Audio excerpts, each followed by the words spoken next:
Price lord, hallelujah. ಯೇಸುವಿನ ಮಧುರ ನಾಮದಲ್ಲಿ ಈ ಸಮಯದಲ್ಲಿ ಕೂಡಿ ಬಂದಿರುವಂತಹ ಪ್ರತಿಯೊಬ್ಬೊಬ್ಬರನ್ನ ನಾನು ಸ್ವಾಗತಿಸುವವನಾಗಿದ್ದೇನೆ. ಈ ದಿನಗಳಲ್ಲಿ ನಾವು ಟಿವಿ ಮಾಧ್ಯಮಗಳಲ್ಲಿ, ಫೇಸ್ಬುಕ್ಕಲ್ಲಿ, ಯೂಟ್ಯೂಬಲ್ಲಿ ಅನೇಕ ವಿಚಾರಗಳ ಕುರಿತು ನಾವು ನೋಡ್ತಾ ಇದ್ದೇವೆ. ಇದು ಒಂದು ಕ್ರೈಸ್ತಿಯ ಪ್ರಪಂಚದಲ್ಲಿ ಅನೇಕ ಗಲಿಬಿಲಿಗಳನ್ನು, ಅನೇಕ ಫಾರ್ ಆ್ಯಂಡ್ ಅಗೇನ್ಸ್ಟ್, ಅನೇಕ ಕಾರ್ಯಗಳನ್ನು ಉಂಟು ಮಾಡುವಂಥ ಅನೇಕ ಸಮಸ್ಯೆಗಳು ಹಾಗೂ ಪರಿಸ್ಥಿತಿಗಳು ನಮ್ಮ ದಕ್ಷಿಣ ಭಾರತದಲ್ಲಿ ಈ ದಿನಗಳಲ್ಲಿ ನಡೆಯುವುದನ್ನು ನಾವು ನೋಡ್ತಾ ಇದ್ದೇವೆ. ಹಾಲೆಲೂಯಾ. ಅನೇಕ ದಿನದ ನಂತರ ಈ ಯೂಟ್ಯೂಬ್ ಮತ್ತು ಫೇಸ್ಬುಕ್ಕಲ್ಲಿ ನಾನು ಬರುವುದಕ್ಕೆ ಒಂದು ಸಮಯ ಆಗಿದೆ. ಕಾರಣಾಂತರಗಳು, ಕೆಲಸದ ಒತ್ತಡಗಳು, ಈ ಎಲ್ಲ ಕಾರ್ಯದಿಂದ ಇಷ್ಟು ದಿನ ಈ ಮೀಡಿಯಾದಿಂದ ಹೊರಗಡೆ ಸ್ವಲ್ಪ ದಿನ ಇರುವುದಕ್ಕೆ ಆಯಿತು. ಆದರೆ ಅನೇಕ ನನ್ನ ಸ್ನೇಹಿತರುಗಳು, ಪಾಸ್ಟರ್ಸ್, ಫ್ರೆಂಡ್ಸ್, ಅನೇಕ ಜನ ನೀವುಗಳು ನನ್ನ ಹತ್ರ ವಾಟ್ಸಪ್ಪಲ್ಲಿ, ಅನೇಕ ಜನ ಕಾಲ್ಸಲ್ಲಿ, ಅನೇಕ ಜನ ಮಾತನಾಡ್ತಿರುವಾಗ ಇದರ ಕುರಿತು ಅನೇಕ ಜನರ ಹೃದಯಗಳಲ್ಲಿ ಇರುವಂಥ ಪ್ರಶ್ನೆಗಳು, ಇದಕ್ಕೆ ನನ್ನ ಒಂದು ವ್ಯೂ, ನನ್ನ ಒಪಿನಿಯನ್, ನನ್ನ ದೃಷ್ಟಿಕೋನವನ್ನು ನಾನು ಹಂಚಿಕೊಳ್ಳಬೇಕು ಎಂಬುದಾಗಿ ಯೋಚಿಸುತ್ತಿದ್ದೇನೆ. ಅದಕ್ಕೆ ಇದು ಒಂದು ಒಳ್ಳೆಯ ಸಮಯ ಎಂಬುದಾಗಿ ನಾನು ತಿಳಿದುಕೊಂಡಿದ್ದೇನೆ. ನಾರ್ತ್ ಇಂಡಿಯಾದಲ್ಲಿ ಇದೇ ರೀತಿಯಾದ ಅನೇಕ ಸಮಸ್ಯೆಗಳು ಈ ದಿನದಲ್ಲಿ ನಡೀತಾ ಇದ್ದಾವೆ. ನಮ್ಮ ದಕ್ಷಿಣ ಭಾರತದಲ್ಲಿಯೂ ಈ ದಿನಗಳಲ್ಲಿ ನಾವು ನೋಡ್ತೇವೆ ಅನೇಕ ಈ ಸಮಸ್ಯೆಗಳು ಉದ್ಭವವಾಗಿದೆ. ಒಂದು ಕಡೆ ಕ್ರಿಸ್ತ ವಿರೋಧಿಗಳು ಸೇವಕರ ವಿರುದ್ಧ, ಅನೇಕ ಸೇವಕರ ವಿರುದ್ಧ, ನಿಜವಾಗಲೂ ಕ್ರಿಸ್ತನಿಗಾಗಿ ಸೇವೆ ಮಾಡುವಂಥ ಅನೇಕ ಜನರ ವಿರುದ್ಧ ತಮ್ಮ ಕುತಂತ್ರಗಳನ್ನು ಮಾಡುವುದನ್ನು ನೋಡ್ತಾ ಇದ್ದೇವೆ. ಇನ್ನೊಂದು ಸ್ಥಳದಲ್ಲಿ ಒಂದು ಕಡೆ ಇದಾದರೆ ಇನ್ನೊಂದು ಕಡೆ ನಮ್ಮ ಸ್ವಂತ ಜನರು, ನಾವುಗಳೇ ಎಡವಿ ಹೋಗುವುದನ್ನು ಸಹ ಈ ದಿನಗಳಲ್ಲಿ ನಾವು ನೋಡ್ತಾ ಇದ್ದೇವೆ. Praise the lord, hallelujah. ನಿಮ್ಗೆಲ್ಲರಿಗೆ ನಾನು ಯಾವ ವಿಚಾರವನ್ನ ಹೇಳ್ತಾ ಇದ್ದೀನಿ ಅಂತ ನಿಮಗೆ ಗೊತ್ತಾಗ್ತಾ ಇರಬಹುದು. Praise the Lord. ಒಂದು ಸೇವಕನನ್ನ ಕರೆಯುವಾತನು ದೇವರು. ವಾಕ್ಯ ಹೇಳ್ತದೆ, ತಾಯಿಯ ಗರ್ಭದಲ್ಲಿ ಇರುವಾಗಲೇ ನಿನ್ನನ್ನು ನಾನು ಆರಿಸಿಕೊಂಡಿದ್ದೀನಿ ಅಂತ. ಆ ಆರಿಸಿಕೊಂಡಿರುವಂತ ದೇವರು ಒಬ್ಬ ಸೇವಕನು, ಅವನು ಏನೂ ಇಲ್ಲದೆ ಇರುವಾಗ ಅವನನ್ನು ಆರಿಸಿಕೊಂಡು ಅವನನ್ನ ಆತನು ಉಪಯೋಗಿಸುವುದಕ್ಕೆ ಆರಂಭಿಸಿದಾಗ, ಉಪಯೋಗಿಸಲು ಆರಂಭಿಸುವಾಗ ನಾನು ಹೇಳುವಂತ ಮಾತುಗಳನ್ನ ಶ್ರದ್ಧೆಯಿಂದ ಕೇಳಬೇಕು. ಏನೂ ಇಲ್ಲದೆ ಇದ್ದಾಗ ಅವರ ಹತ್ರ ಲೋಕವು, ಲೋಕದ ಸ್ನೇಹಿತರು, ಲೋಕದ ಹಣ, ಇದು ಯಾವುದೂ ಇರೋದಿಲ್ಲ. ಆದರೆ ದೇವರು ಅವರನ್ನ ಉಪಯೋಗಿಸಲು ಆರಂಭಿಸುವಾಗ ಒಂದು ಹಂತಕ್ಕೆ ಬರುವವರೆಗೂ, maximum it may be any person, ಒಂದು ಹಂತಕ್ಕೆ ಬರುವವರೆಗೂ ಆ ದೇವರ ಪ್ರಸನ್ನತೆ, ಆ ಕನೆಕ್ಷನ್, ಆ ಪ್ರೆಸೆನ್ಸ್, ಆತನ ಪ್ರಸನ್ನತೆಯಲ್ಲಿ ಕುಳಿತುಕೊಳ್ಳುವುದು, ಇದನ್ನು ನಾವು ನೋಡ್ತೇವೆ. ಆದರೆ ಆ ಲೆವೆಲ್ ದಾಟಿ ಹೋದಾಗ ಅನೇಕ ಕೂಟಗಳು, ತುಂಬಾ ಮೀಟಿಂಗ್ಸ್, ಅಲ್ಲಿ ಇಲ್ಲಿ ತುಂಬಾ ಒಂದು ಗ್ರೂಪ್ ನಮ್ಮನ್ನ ಫಾಲೋ ಮಾಡ್ತಾ ಇದೆ.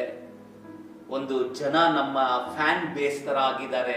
ನಾನು ಅಲ್ಲಿ ಮೀಟಿಂಗ್ ಹೋಗ್ತಾ ಇದ್ದೀನಿ ಅಂದ್ರೆ ಇಷ್ಟು ಜನ ಬರ್ತಾ ಇದ್ದಾರೆ. ಆ ಲೆವೆಲ್ಗೆ ಬೆಳೆದ ನಂತರ ನಾನು ಅನೇಕ ಜನರು, ಸೇವಕರಲ್ಲಿಯೂ, ಅನೇಕ ಸುವಾರ್ತಿಕರಲ್ಲಿಯೂ, ಅನೇಕ ಆರಾಧನೆ ನಾಯಕರಲ್ಲಿಯೂ, ಹಾಡು ಬರೆದಿರುವವರಲ್ಲಿಯೂ ನಾನು ಅನೇಕ ಜನ, ಯಾಕಂದ್ರೆ ನಾನು ಹುಟ್ಟಿರೋದೇ ಒಂದು ಪಾಸ್ಟರ್ ಮನೆಯಲ್ಲೇ ಹುಟ್ಟಿರೋದ್ರಿಂದ ನಾನು ಅನೇಕ ಸಾವಿರಾರು ನೂರಾರು ಜನರನ್ನ ನೋಡಿ ಒಂದು ಒಂದು ಪಾಯಿಂಟ್ಗೆ ಬಂದಾಗ ಹೇಳುವ ವಿಚಾರ ಏನಂದ್ರೆ, ನಾವು ಆ ಪರಿಶುದ್ಧಾತ್ಮನೊಟ್ಟಿಗೆ ಕನೆಕ್ಷನ್, ನಮಗೆ ಈ ಲೌಕಿಕವಾದ ಕಾರ್ಯಗಳು ಯಾವಾಗ ನಮ್ಮನ್ನ ಬೇರ್ಪಡಿಸುತ್ತೋ, ನಾವು ಹೋಗುವಂತ ದಾರಿ ಎಲ್ಲ ಸರಿ ಅಂತ ನಮಗೆ ಕಾಣಿಸುತ್ತೆ, ಆದ್ರೆ ನಾವು ದೇವರಿಂದ ಎಷ್ಟೋ ದೂರ ಹೋಗ್ಬಿಟ್ಟಿರ್ತೇವೆ. ಅದಕ್ಕೆ ವಾಕ್ಯದಲ್ಲಿ ಒಂದು ಉದಾಹರಣೆ ತೆಗೆದುಕೊಳ್ತೇವೆ ಅಂದ್ರೆ ಸೌಲನು. ಅದಕ್ಕೆ ಬೆಸ್ಟ್ ಉದಾಹರಣೆ ಸೌಲನು. ಅವನ ಕಣ್ಣಲ್ಲಿ ಯಾವುದು ಸರಿ ಎಂಬುದಾಗಿ ಬೀಳುತ್ತೋ ಅದನ್ನ ಮಾಡುವಾತನಾಗಿದ್ದ. ಅದು ಮಾಡುವಾಗ ಏನಾಗೋಯ್ತಂದ್ರೆ, ಅವನು ಆ ದೇವರ ಪ್ರಸನ್ನತೆಯನ್ನ ಕಳೆದುಕೊಂಡ. ಆದರೂ ಅವನು ಅನೇಕ ವರ್ಷಗಳು ಇನ್ನೂ ರಾಜನಾಗೇ ಇದ್ದ. ಸಡನ್ ಆಗಿ ಆ ರಾಜಸ್ಥಾನದಿಂದ ಕೆಳಗಡೆ ಬಂದಿಲ್ಲ, ಆದ್ರೆ ಅನೇಕ ವರ್ಷಗಳು ಅವನ ರಾಜನ ಸ್ಥಾನದಲ್ಲಿಯೇ ಇದ್ದ. ಆದ್ರೆ ಅವನ ಸ್ಥಾನಕ್ಕೆ ದೇವರು ಮತ್ತೊಬ್ಬನನ್ನ ಅಭಿಷೇಕಿಸಿದ್ದನ್ನು ನಾವು ವಾಕ್ಯದಲ್ಲಿ ನೋಡುವವರಾಗಿದ್ದೇವೆ. ಹಲ್ಲೆಲೂಯಾ. ಈ ದಿನಗಳಲ್ಲಿ ನನ್ನ ಪ್ರೀತಿಯ ದೇವಜನರೇ, ವಿಶ್ವಾಸಿಗಳು, ಸಭೆಯ ಪಾಲುಗಾರರು, ಸಭೆಯಲ್ಲಿ ಇರುವಂತ ಜನರುಗಳು, ನಮ್ಮ ಒಬ್ಬೊಬ್ಬರ ಮೇಲೆಯೂ ಇರುವಂತ ಒಂದೇ ಒಂದು ಕಾರ್ಯ ಏನಂದ್ರೆ, ನಾವು ನೋಡುವುದನ್ನ, ನಾವು ಕೇಳುವುದನ್ನ ನಂಬದೆ ಪವಿತ್ರಾತ್ಮನ ನಡೆಸುವಿಕೆಯಲ್ಲಿ ಸತ್ಯಾತ್ಮನ ವರವನ್ನ ನಾವು ಹೊಂದಿರುವವರಾಗಿ, ಅದು ಯಾವ ಪ್ರಸಂಗಗಳಿರಬಹುದು, ಯಾವ ಪ್ರವಾದನೆಗಳಿರಬಹುದು,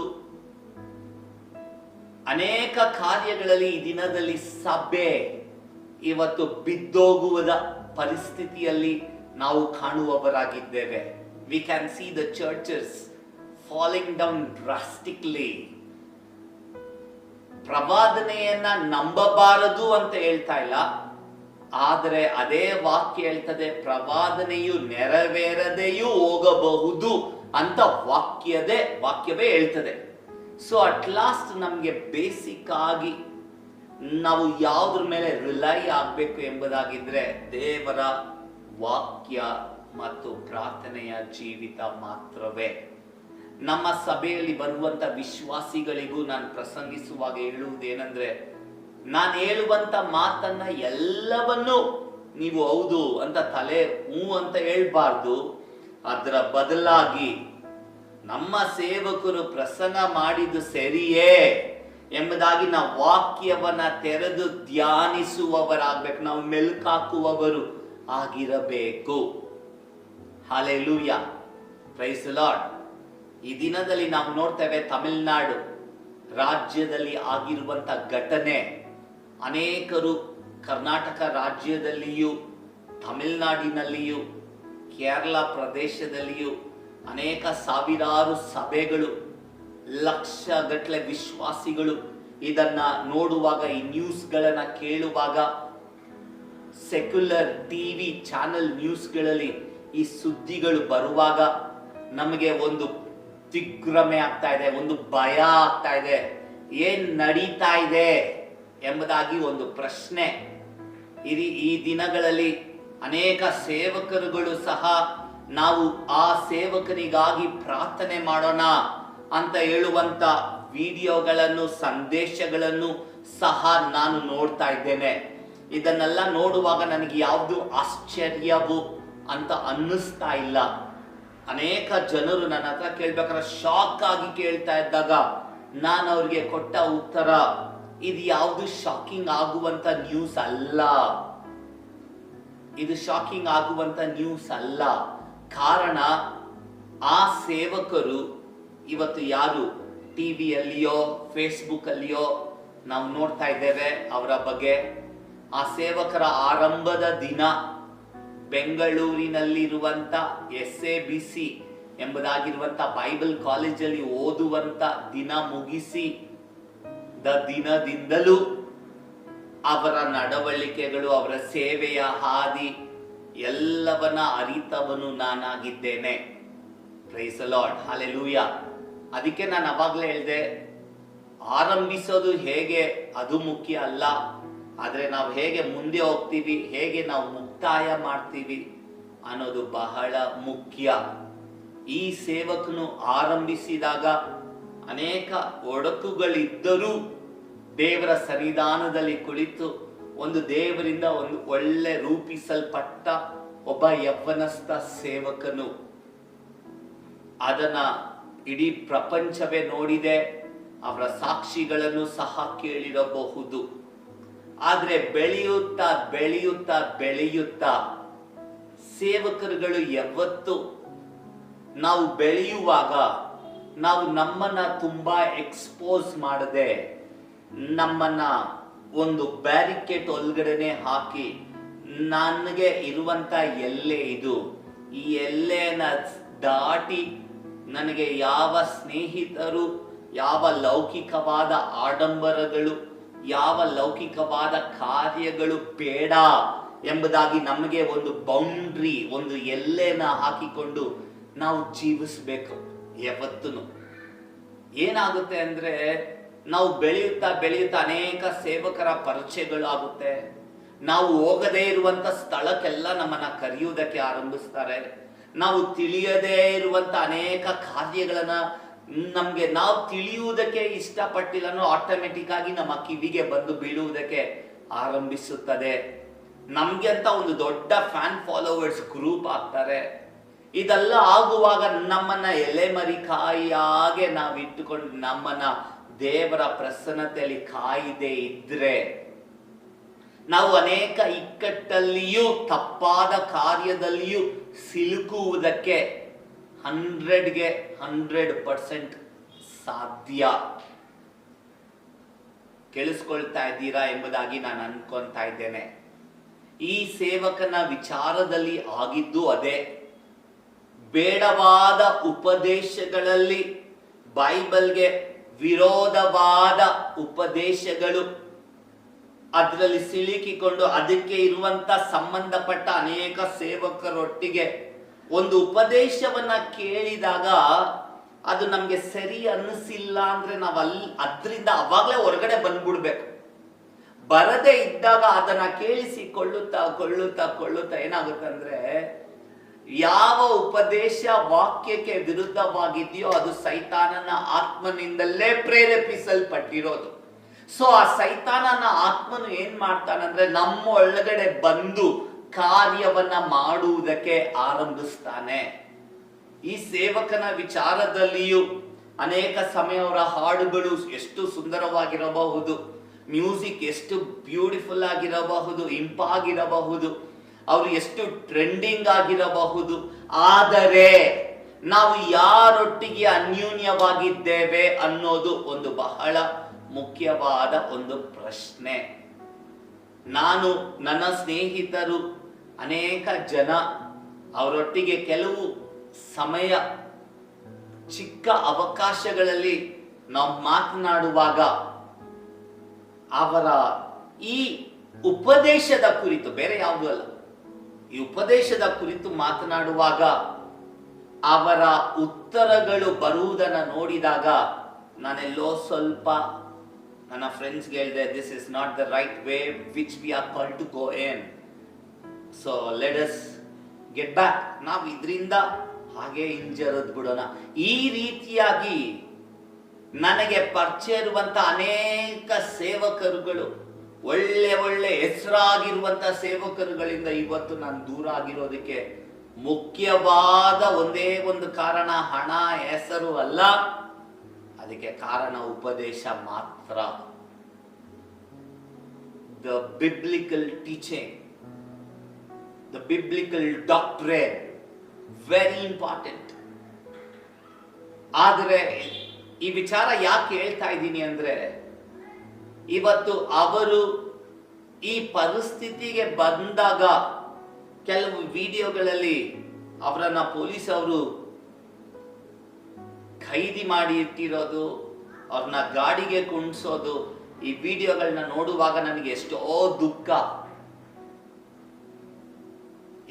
ದುಃಖ, ಮನಸ್ಸಲ್ಲಿ ಎಷ್ಟೋ ವೇದನೆ.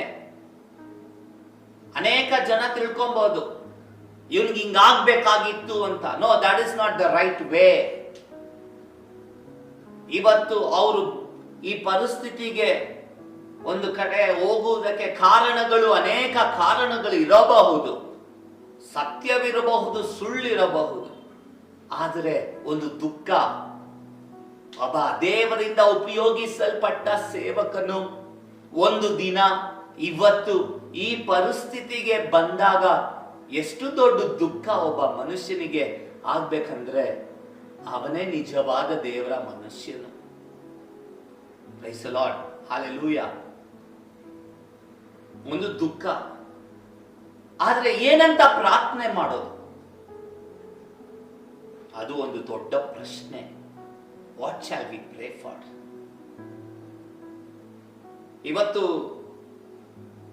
ಇವತ್ತು ನಾವು ಯೂಟ್ಯೂಬ್ ಅಲ್ಲಿ, ಫೇಸ್ಬುಕ್ ಅಲ್ಲಿ ನೋಡ್ತೇವೆ, ಅನೇಕ ದೊಡ್ಡ ದೊಡ್ಡ ಸೇವಕರುಗಳು ಈ ವ್ಯಕ್ತಿಗಾಗಿ ಪ್ರಾರ್ಥನೆ ಮಾಡೋಣ ಅಂದಾಗ ನಾನು ಬ್ಯಾಕ್ ಗ್ರೌಂಡ್ ಅಲ್ಲಿ ಎಷ್ಟೊಂದು ಜನರ ಹತ್ರ ಮಾತನಾಡಿದೆ. They had direct influence to talk with him. ಇವಾಗ ಬೆಳೆದಿರುವಂತ ಒಬ್ಬ ದೊಡ್ಡ ಮನುಷ್ಯ ಆತನ ಹತ್ರ ಕರೆದು ಮಾತನಾಡುವುದಕ್ಕೆ, ಅವನನ್ನ ಸರಿಪಡಿಸುವುದಕ್ಕೆ, ಅವರ ಕುಟುಂಬವನ್ನ ಒಂದು ಮಾಡುವುದಕ್ಕೆ ಇವರಿಂದ ಸಾಧ್ಯ ಆಯ್ತು. ಆದ್ರೆ ಸಾಧ್ಯ ಆಗಿರ್ತಾ ಇತ್ತು. ಆದ್ರೆ ನನಗೆ ಗೊತ್ತಿಲ್ಲ ಇವರು ಯಾವ ಮಾತನಾಡಿದ್ರೋ ಮಾತನಾಡ್ಲಿಲ್ವೋ ಅಂತಾನು ನನಗೆ ಗೊತ್ತಿಲ್ಲ. ಗೊತ್ತಿಲ್ಲದೆ ಇದ್ದಾಗ ಅದ್ರ ಬಗ್ಗೆ ಕಮೆಂಟ್ ಮಾಡೋದು ಸಹ ತಪ್ಪು. ಇವತ್ತು ಓಪನ್ ಆಗಿ ಪ್ರಾರ್ಥನೆ ಮಾಡೋಣ ಅನ್ನೋದಕ್ಕಿಂತಲೂ ಅವತ್ತು ತಪ್ಪಾದ ಉಪದೇಶಗಳನ್ನ ಮಾಡುವಾಗ, ಹಿರಿಯರಾದ ಅನೇಕ ಸೇವಕರನ್ನ ಓಪನ್ ಸ್ಟೇಜ್ ಅಲ್ಲಿ ಬೇಡವೆಂಬುದಾಗಿರುವಂತಹ ಮಾತುಗಳಲ್ಲಿ ಮಾತನಾಡುವಾಗ, ಅನೇಕ ಸೇವಕರುಗಳನ್ನ ಅವರನ್ನ ದೂಷಿಸಿ ಮಾತನಾಡುವಾಗ, ನನ್ನ ಹುಡುಗರಿರಬಹುದು, ನನಗೆ ಪರಿಚಯ ಇರುವಂತಹ ಸೇವಕರುಗಳಿರಬಹುದು, when somebody does a mistake, it's my responsibility, ನನಗಿರುವಂತ ಜವಾಬ್ದಾರಿ. ಯಾಕಂದ್ರೆ ಅವರು ನನ್ನವರು ಅಂತ ಅವ್ರನ್ನ ನಾನು ಸರಿ ಮಾಡೋದು ನನ್ನ ಜವಾಬ್ದಾರಿ. ಅವರನ್ನ ಬೈಯುವುದು, ಅವ್ರನ್ನ ತಿದ್ದೋದು, ಅವ್ರನ್ನ ಸರಿಪಡಿಸೋದು, ಪ್ರೀತಿಯಿಂದಲೋ ಶಿಕ್ಷೆಯಿಂದಲೋ ಗದರಿಸಿದಿಂದಲೋ ಅದು ನನ್ನ ಜವಾಬ್ದಾರಿ. ಅವತ್ತು ಜವಾಬ್ದಾರಿಯನ್ನ ಮರೆತು ಇವತ್ತು ಪ್ರಾರ್ಥನೆ ಮಾಡೋಣ ಅನ್ನೋದು ಒಂದು ಕಡೆ ದುಃಖವಾದ ವಿಚಾರ. ಹಲ್ಲೆಲೂಯಾ. ಒಂದು ದಿನ ತಪ್ಪನ್ನ, ಒಂದು ದಿನ ಮಾಡುವುದನ್ನ ಎನ್ಕರೇಜ್ ಮಾಡಿ ಇವತ್ತು ಬಿದ್ದೋದಾಗ ಅವ್ರಿಗೋಸ್ಕರ ಅಳೋದು ಎಷ್ಟು ಒಳ್ಳೆಯ ಕೆಲಸ ಅಂತ ನೀವು ಯೋಚಿಸಬೇಕು. ನಾನು ಇನ್ನೊಂದು ಮಾತನ್ನು ಸಹ ಧೈರ್ಯವಾಗಿ ಬೋಲ್ಡ್ ಆಗಿ ಹೇಳುವುದಕ್ಕೆ ಸಾಧ್ಯ. ಈ ಯವ್ವನಸ್ಥ ಸೇವಕನನ್ನ ಅನೇಕ ಜನ ಸೇವಕರುಗಳು ಉಪಯೋಗಿಸಿಕೊಂಡ ಕಾರಣ ಏನು ಗೊತ್ತಾ? ಈ ವ್ಯಕ್ತಿ ಬಂದ್ರೆ ಜನ ಬರ್ತಾರೆ, ಅನೇಕ ಬೇರೆ ಬೇರೆ ಸಭೆಗಳಿಂದ ಜನ ಬರ್ತಾರೆ, ನಮ್ಮ ಸಭೆಗಳನ್ನ ಫುಲ್ ಮಾಡ್ಕೊಬಹುದು, ಇಲ್ಲಾಂದ್ರೆ ಒಂದು ದೊಡ್ಡ ಕ್ರೌಡ್ ಪುಲ್ಲರ್ ಇವನು ಎಂಬುದಾಗೆ ಅನೇಕ ಜನರು ಕರೆದಿದ್ದು ಬೇರೆ ಯಾವ ಕಾರ್ಯದಿಂದ ಅಲ್ಲ. ಅವನ ಮೇಲಿದ್ದ ಅಭಿಷೇಕವೋ ಅವನ ಮಾತನಾಡುವಂತ ಮಾತು ಅಲ್ಲ. ಆ ವ್ಯಕ್ತಿ ಬಂದ್ರೆ ಜನ ಬರ್ತಾರೆ. ಇವಾಗ ಎಕ್ಸಾಂಪಲ್, ನಾವು ಯಾವುದೋ ಒಂದು ಫಿಲ್ಮ್ ಸ್ಟಾರ್ನ ಕರೆದ್ರೆ ಒಂದು ಬಟ್ಟೆ ಅಂಗಡಿಗೋ, ಒಂದು ದೊಡ್ಡ ಶಾಪ್ಗೋ, ಶಾಪಿಂಗ್ ಸೆಂಟರ್ಗೋ ಜನ ಬರ್ತಾರಂತ ಅನ್ಕೊಂತೀವಲ್ವಾ ಲೌಕಿಕವಾಗಿ. ಯಾವುದೋ ಒಂದು ದೊಡ್ಡ ಶೋರೂಮ್ ಓಪನ್ ಮಾಡ್ತಾ ಇದಾರೆ, ಒಬ್ಬ ಫಿಲ್ಮ್ ಸ್ಟಾರ್ನ ಕರೀತಾರಲ್ಲ, ಆ ರೀತಿಯಾಗಿ ಅವನನ್ನ ಬಿಂಬಿಸಿದು ಅನೇಕ ಸೇವಕರುಗಳೇ. ನಾನು ಧೈರ್ಯವಾಗಿ ಹೇಳ್ತೇನೆ, ನಾನು ಇದನ್ನ ಕೇಳಿಸಿಕೊಂಡು ಇದ್ದೇನೆ. ಒಂದು ಕೂಟಕ್ಕೆ ಅಲ್ಲಿ ಮಾತನಾಡ್ತಾ ಇದ್ರು, ಯಾರನ್ನ ಕರಿಯನ ಆರಾಧನೆ ನಡ್ಸಕ್ಕೆ ಅಂದಾಗ ಅವರ ಮಧ್ಯದಲ್ಲಿ ಒಬ್ಬರು ಹೇಳ್ತಾರೆ, ಈ ವ್ಯಕ್ತಿನ ಕರಿಯನ, ಈ ವ್ಯಕ್ತಿನ ಕರೆದ್ರೆ ಯವನಸ್ಥರೆಲ್ಲ ಬರ್ತಾರೆ. ಆ ಮೀಟಿಂಗ್ ಅಲ್ಲಿ ಸಕ್ಸಸ್ಫುಲ್ ಆಗ್ಬೇಕು, ವಾಕ್ಯ ಸರಿಯಾಗಿ ಬೋಧಿಸಲ್ಪಡ್ಬೇಕು, ಅದೆಲ್ಲ ಮುಖ್ಯ ಅಲ್ಲ. ಜನ ಬರ್ಬೇಕು. ಜನ ಬರ್ಬೇಕಂದ್ರೆ ಯಾರನ್ನ ಕರೆಯೋದು? ಇವ್ರನ್ನ ಕರಿಯೋಣ. ಇವತ್ತು ಅನೇಕ ಸೇವಕರುಗಳು, ಇಂಡಿಪೆಂಡೆಂಟ್ ಚರ್ಚಸ್, ಚಿಕ್ಕ ಚಿಕ್ಕ ಸಭೆಗಳು, ಅನೇಕ ಪಾಸ್ಟರ್ಸ್ ನೀವು ಮಾಡ್ತಾ ಇರುವ ಮಹಾ ದೊಡ್ಡ ತಪ್ಪು ಏನ್ ಗೊತ್ತಾ? ದೊಡ್ಡ ತಪ್ಪೇನ್ ಗೊತ್ತಾ ಪಾಸ್ಟರ್ಸ್? ನೀವಿವತ್ತು ಎಷ್ಟು ಜನ ನಿಮ್ಮ ಸಭೆಗೆ, ನಿಮ್ಮ ಸೇವೆಗೆ ಒಬ್ಬ ಸೇವಕನನ್ನ ಕರೆಯೋದಕ್ಕಿಂತ ಮುಂಚೆ, ಒಂದು ಕೂಟವನ್ನ ಏರ್ಪಡಿಸುವುದಕ್ಕಿಂತ ಮುಂಚೆ ದೇವರ ಸನ್ನಿಧಾನದಲ್ಲಿ ಕುಳಿತುಕೊಂಡು, ದೇವರೇ ಈ ವರ್ಷ ಈ ಕೂಟ ನಡೆಸ್ತಾ ಇದ್ದೀನಲ್ವಾ, ಇದಕ್ಕೊಂದು ಒಳ್ಳೆ ಸೇವಕನು, ನಿನ್ನ ವಾಕ್ಯವನ್ನ ಬೋಧಿಸುವವನು, ಸುವಾರ್ತೆಯನ್ನ ಸಾರುವವನು ಈ ವ್ಯಕ್ತಿನ ಕರೆದ್ರೆ ನನ್ನ ಸಭೆ ಆಶೀರ್ವಾದ ಆಗ್ಬೇಕು, ನನ್ನ ವಿಶ್ವಾಸಿಗಳು ಆತ್ಮಿಕವಾಗಿ ಬೆಳೀಬೇಕು ಅಂತ ಯೋಚನೆಯಿಂದ ಎಷ್ಟು ಜನ ಕರೆದಿರುವವರಿದ್ದೇವೆ. ಅವ್ರು ಯೂಟ್ಯೂಬ್ ಅಲ್ಲಿ ಫೇಮಸ್ ಇದ್ದಾರೆ, ಇಷ್ಟು ಜನ ಸಬ್ಸ್ಕ್ರೈಬರ್ ಇದ್ದಾರೆ, ಇವ್ರ ಆರ್ಟ್ ತುಂಬಾ ಫೇಮಸ್ ಇದೆ. ಲೌಕಿಕವಾಗಿ ಅನೇಕ ಜನ ಇದ್ದಾರೆ, ಅವ್ರನ್ನೂ ಕರೀಬಹುದಲ್ವಾ ಸಭೆಗೆ? Where are will going today? ಯಾವ ದಿಕ್ಕಿನಲ್ಲಿ ಸಭೆ ಈ ದಿನದಲ್ಲಿ ಹೋಗ್ತಾ ಇದೆ? ನಮಗೆ ನಾವು ಒಂದು ಪ್ರಶ್ನೆನ ಹಾಕೊಳ್ಬೇಕು. ಅಷ್ಟು ಒಂದು ದಿನ ದೇವರಿಂದ ಉಪಯೋಗಿಸಲ್ಪಟ್ಟ ಒಬ್ಬ ಸೇವಕನು ಈ ದಿನದಲ್ಲಿ ತನ್ನ ಹೆಂಡತಿಯೊಂದಿಗೆ ಡಿವೋರ್ಸ್ಗೆ ಹೋಗಿ ಮತ್ತೆ ಯಾರ ಹತ್ರನೋ ಒಬ್ಬರ ಹತ್ರ ತಮ್ಮ ಜೀವಿತವಾದ ಸಹವಾಸವನ್ನ ಇಟ್ಟುಕೊಂಡು ಎಂತ ಒಂದು ದೊಡ್ಡ ಅದು ಸೆಕ್ಯುಲರ್ ನ್ಯೂಸ್ಗಳಲ್ಲಿ ಬಂದು, ಯಾವ ಯೂಟ್ಯೂಬ್ ಚಾನೆಲ್ ನೋಡಿದ್ರು, ಯಾವ ಫೇಸ್ಬುಕ್ ನೋಡಿದ್ರು, ಯಾವ ಟಿವಿ ನ್ಯೂಸ್ ನೋಡಿದ್ರು ಇದು ಬಂದಾಗ ಎಷ್ಟು ದೊಡ್ಡ ಅವಮಾನ ಅಲ್ಲವಾ? ಇವತ್ತು ನಾವು ಪ್ರೇ ಫಾರ್ ಅಂತ ಆಗ್ತೀವಲ್ವಾ, ಅದರ ಬದಲಾಗಿ ಒಂದು ದಿನ ಆ ವ್ಯಕ್ತಿ ಎಲ್ಲೋ ವಾಕ್ಯದಿಂದ ಹಿಂಜಾರಿದಾಗ ಎಷ್ಟು ಜನ ಕುಳಿತುಕೊಂಡು ಆ ವ್ಯಕ್ತಿಗಾಗಿ ನಾವು ಪ್ರಾರ್ಥನೆ ಮಾಡಿದ್ದೇವೆ. We judge easily. ನಾವ್ ಹೇಳ್ತೀವಿ ಇದು ಸರಿ, ಇದು ತಪ್ಪು ಅಂತ ಹೇಳ್ತೀವಿ, ಆದ್ರೆ ಎಷ್ಟು ಜನ ಆ ವ್ಯಕ್ತಿಗಾಗಿ ಕುಳಿತುಕೊಂಡು ಪ್ರಾರ್ಥಿಸಿದೆವು? ಬಹಳ ಮುಖ್ಯ. ಎಷ್ಟು ಜನ ಸೇವಕರುಗಳು ದೊಡ್ಡವ್ರಿಗೆ ರೀಚ್ ಆದ್ರೂ ಪರವಾಗಿಲ್ಲ, ಆದ್ರೆ ಎಷ್ಟು ಜನ ಸೇವಕರುಗಳು ಈ ವ್ಯಕ್ತಿನ ಕರೆಕ್ಟ್ ಮಾಡುವಂತ ಅವಕಾಶ ಇದ್ದಾಗ ಮಾಡದೆ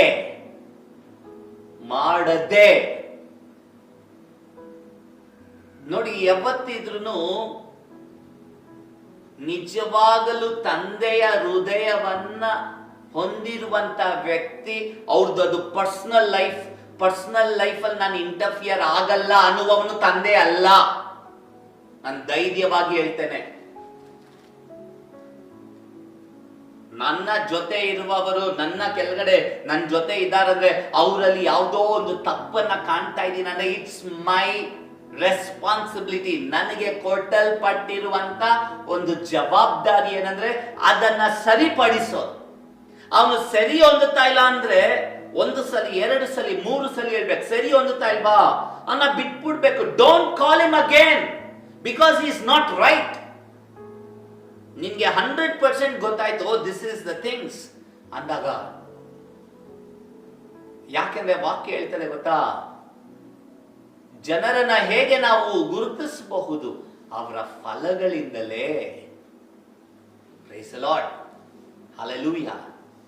ಅವತ್ತು ಆ ರೀತಿಯಾದ ಪರಿಸ್ಥಿತಿಗಳಲ್ಲಿ ಎನ್ಕರೇಜ್ ಮಾಡಿದ ಅನೇಕ ಜನರು ಇವತ್ತು ಕಾಣದೆ ಹೋಗಿದಾರಲ್ವಾ? ಫೇಸ್ಬುಕ್ ಅಲ್ಲಿ, ಯೂಟ್ಯೂಬ್ ಅಲ್ಲಿ ಒಂದು ಮೆಸೇಜ್ ಹಾಕ್ತಾರಲ್ವಾ, ಕಮೆಂಟ್ ಹೊಡಿತಾರಲ್ವಾ. ಇವತ್ತು ಎಷ್ಟು ಜನ ಇವತ್ತು ಈ ಕೆಲವು ವರ್ಷಗಳಿಂದ ಕೋವಿಡ್ ಆದ್ಮೇಲೆ ಈ ಯವನಸ್ಥ ಸೇವಕನ ಹಿಂದೆ ಹೋಗಿ ಎಷ್ಟು ಜನ ಉಪದೇಶದಲ್ಲಿ ತಪ್ಪಾಗಿ ಹೋಗಿದ್ದಾರೆ. What a great damage it is to the body of Christ. ದೇವರ ಸಭೆಗೆ ಎಷ್ಟು ದೊಡ್ಡ ಡ್ಯಾಮೇಜ್. ಇದನ್ನ ಸರಿಪಡಿಸೋರು ಯಾರು? ಯಾವತ್ತಾರು ಯೋಚಿಸಿದೆವಾ? Hallelujah. Let us check ourselves. Paul says, ಗದರಿಸೋದು, ಎಚ್ಚರಿಸೋದು, ಇಟ್ಸ್ ಎ ರೆಸ್ಪಾನ್ಸಿಬಿಲಿಟಿ.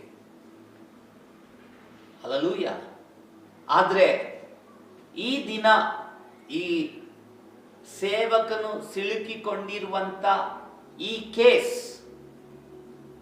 ನನ್ನ ಮನಸ್ಸಿಗೆ ತೋಚುವ ಹಾಗೆ ಹೇಳ್ಬೇಕಂದ್ರೆ ಇದು ಒಂದು ಸುಳ್ಳಾದ case. This is a 100% fake. ನನ್ನ ಒಪಿನಿಯನ್ ಅನ್ನ ಹೇಳುವುದಾದ್ರೆ, ಆದ್ರೆ ನ್ಯಾಯವನ್ನ ಸ್ಥಾಪಿಸೋದು ದೇವರು. ಎರಡನೇದು, ನಾವು ಈ ದೇಶದಲ್ಲಿದ್ದಾಗ ದೇಶದ ಕಾನೂನಿಗೆ ತಲೆ ಬಾಗಬೇಕು. We have to respect the law of the land, ಅಲ್ವಾ?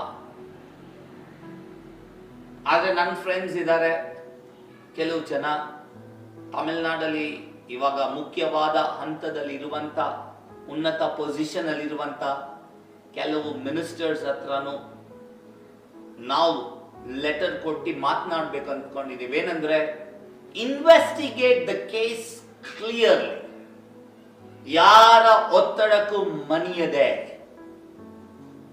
ಎಷ್ಟೇ ದೊಡ್ಡ ಪ್ರಬಲವಾದ ಸೇವಕರುಗಳು ತಮಿಳುನಾಡಲ್ಲಿದ್ದು ಈ ಸೇವಕನ ಪರವಾಗಿ ಮಾತನಾಡಿದ್ರು, ವಿರೋಧವಾಗಿ ಮಾತನಾಡಿದ್ರು, don't give ears to anybody, ಯಾರ ಮಾತಿಗೂ ಕಿವಿಗೊಡದೆ investigate the case in a proper manner.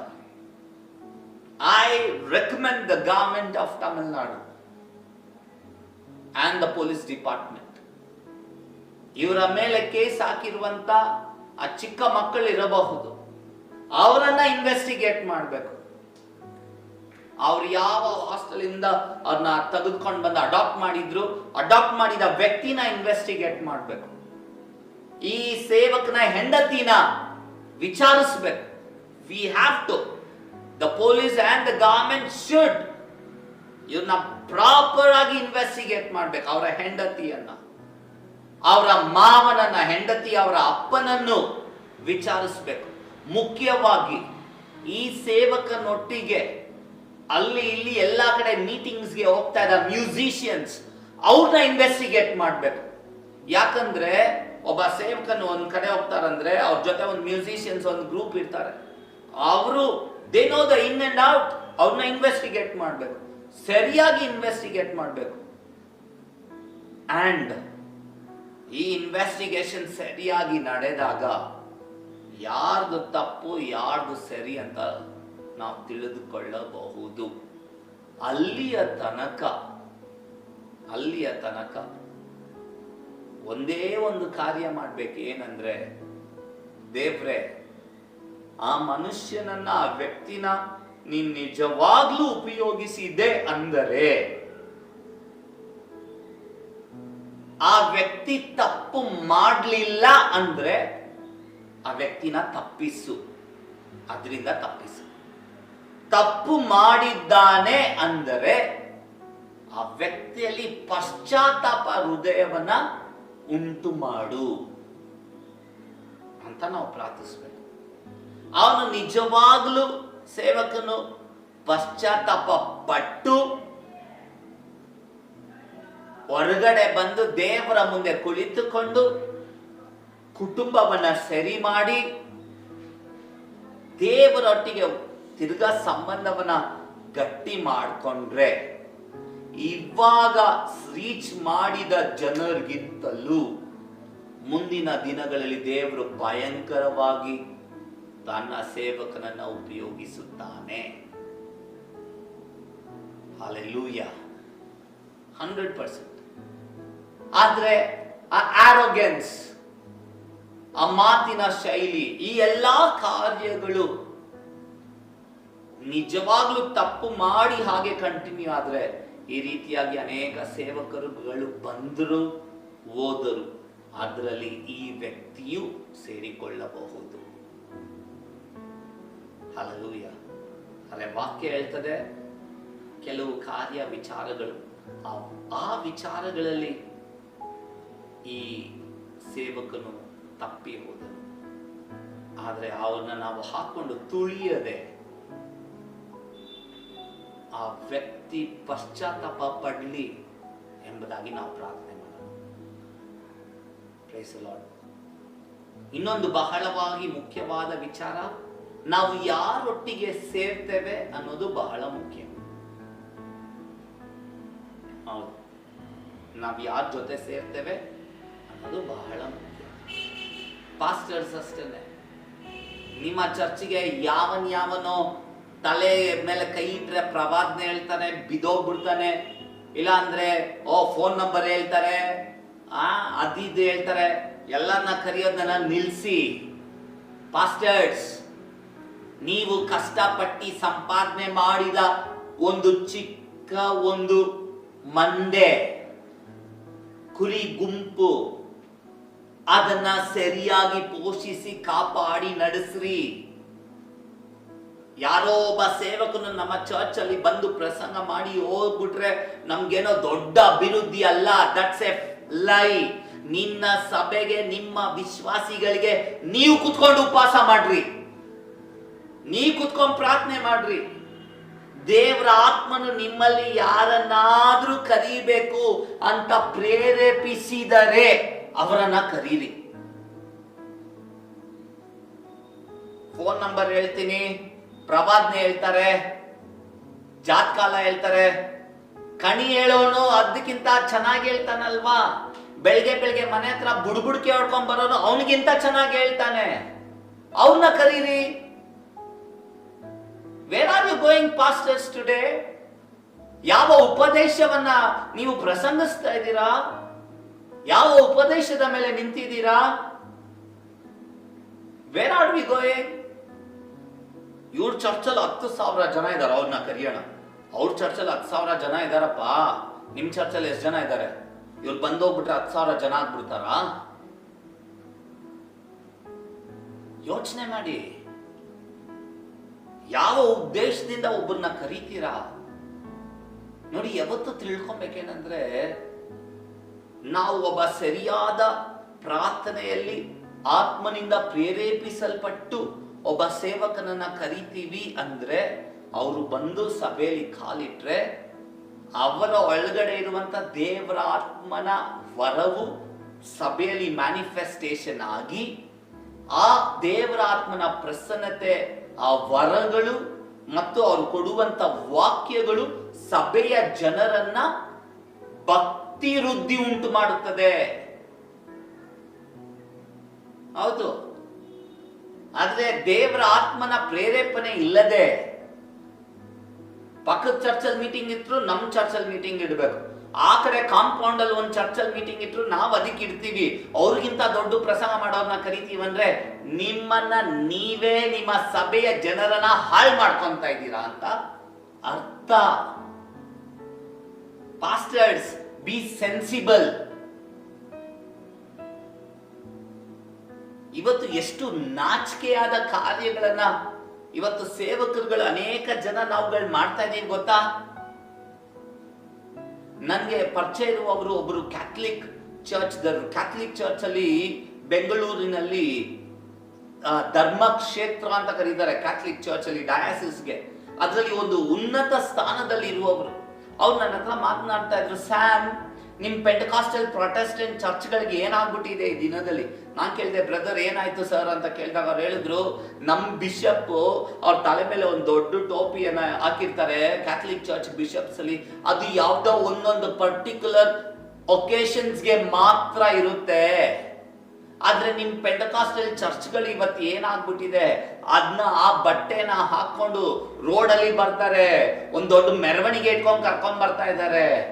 ಎಲ್ಲೆಲ್ಲಿ ಬೇಕೋ ಅಲ್ಲಲ್ಲಿ ಇದಾರಲ್ವಾ? ಏನಾಗ್ತಾ ಇದೆ ನಿಮ್ಮ ಸಭೆಗಳಿಗೆ? ಇದನ್ನ ಕೇಳುವವರು ಯಾರು ಇಲ್ವಾ? ನಿನ್ನೆ ಬೆಳಗ್ಗೆ ಒಂದು ಫೇಸ್ಬುಕ್ ಅಲ್ಲಿ, ಯೂಟ್ಯೂಬ್ ಅಲ್ಲಿ ಒಂದು ವಿಡಿಯೋ ನೋಡ್ತಾ ಇದ್ದೆ. ತಮಿಳುನಾಡಲ್ಲಿ ಒಬ್ರು ಕ್ಯಾಥಲಿಕ್ ಫಾದರ್ ಮಾತಾಡ್ತಾ ಇದ್ದಾರೆ, ಇಂಡಿಪೆಂಡೆಂಟ್ ಚರ್ಚ್ ನ ಕಂಟ್ರೋಲ್ ಮಾಡೋರು ಯಾರು ಇಲ್ವೇ ಅಂತ. Wear are we going independent churches today? Main line churches, ದೊಡ್ಡ ದೊಡ್ಡ ಸಭೆಗಳು, organizations, where are we going? The world is watching us. ಪ್ರಪಂಚ ನಮ್ಮನ್ನ ನೋಡ್ತಾ ಇದೆ. ಯೇಸು ಸ್ವಾಮಿ ಹೇಳಿದ್ರು, ನೀವು ಸಾಕ್ಷಿಯಾಗಿರ್ರಿ ಅಂತ. ಇವತ್ತು ನಾವು ಯಾವ ಹಂತಕ್ಕೆ ಹೋಗಿ ತಲುಪ್ತಾ ಇದ್ದೀವಿ ಎಂಬುದಾಗಿ ಒಂದು ಪ್ರಶ್ನೆಯನ್ನ ನಾವು ಹಾಕಿಕೊಳ್ಳಬೇಕಾಗಿದೆ. Price the lord. ಈ ಉಪದೇಶ, ಈ ಕಾರ್ಯಗಳಿಂದ ನನಗೆ ಪರ್ಸನಲ್ ಆಗಿ ನಾನು ಅನೇಕ ಜನರನ್ನ ಕಳೆದುಕೊಳ್ಳುವಂತ ಪರಿಸ್ಥಿತಿಗೆ ಆಯ್ತು. ಜನರು ಅಂದ್ರೆ ವಿಶ್ವಾಸಿಗಳಲ್ಲ, ಅನೇಕ ಸೇವಕರುಗಳನ್ನ ಕಳ್ಕೊಂಡೆ ನಾನು. The thing is very simple. Doctrinal issues ಅವರು ಸಹ ನೀವು ಇದನ್ನ ನೋಡ್ತಾ ಇರಬಹುದು, ನಿಮ್ಗೆ ಅರ್ಥ ಆಗುತ್ತೆ. Our communication is so less. Why? Check your roots. ನಿಮ್ಮ ಬೇರುಗಳನ್ನ ಚೆಕ್ ಮಾಡ್ರಿ. ಇವತ್ತು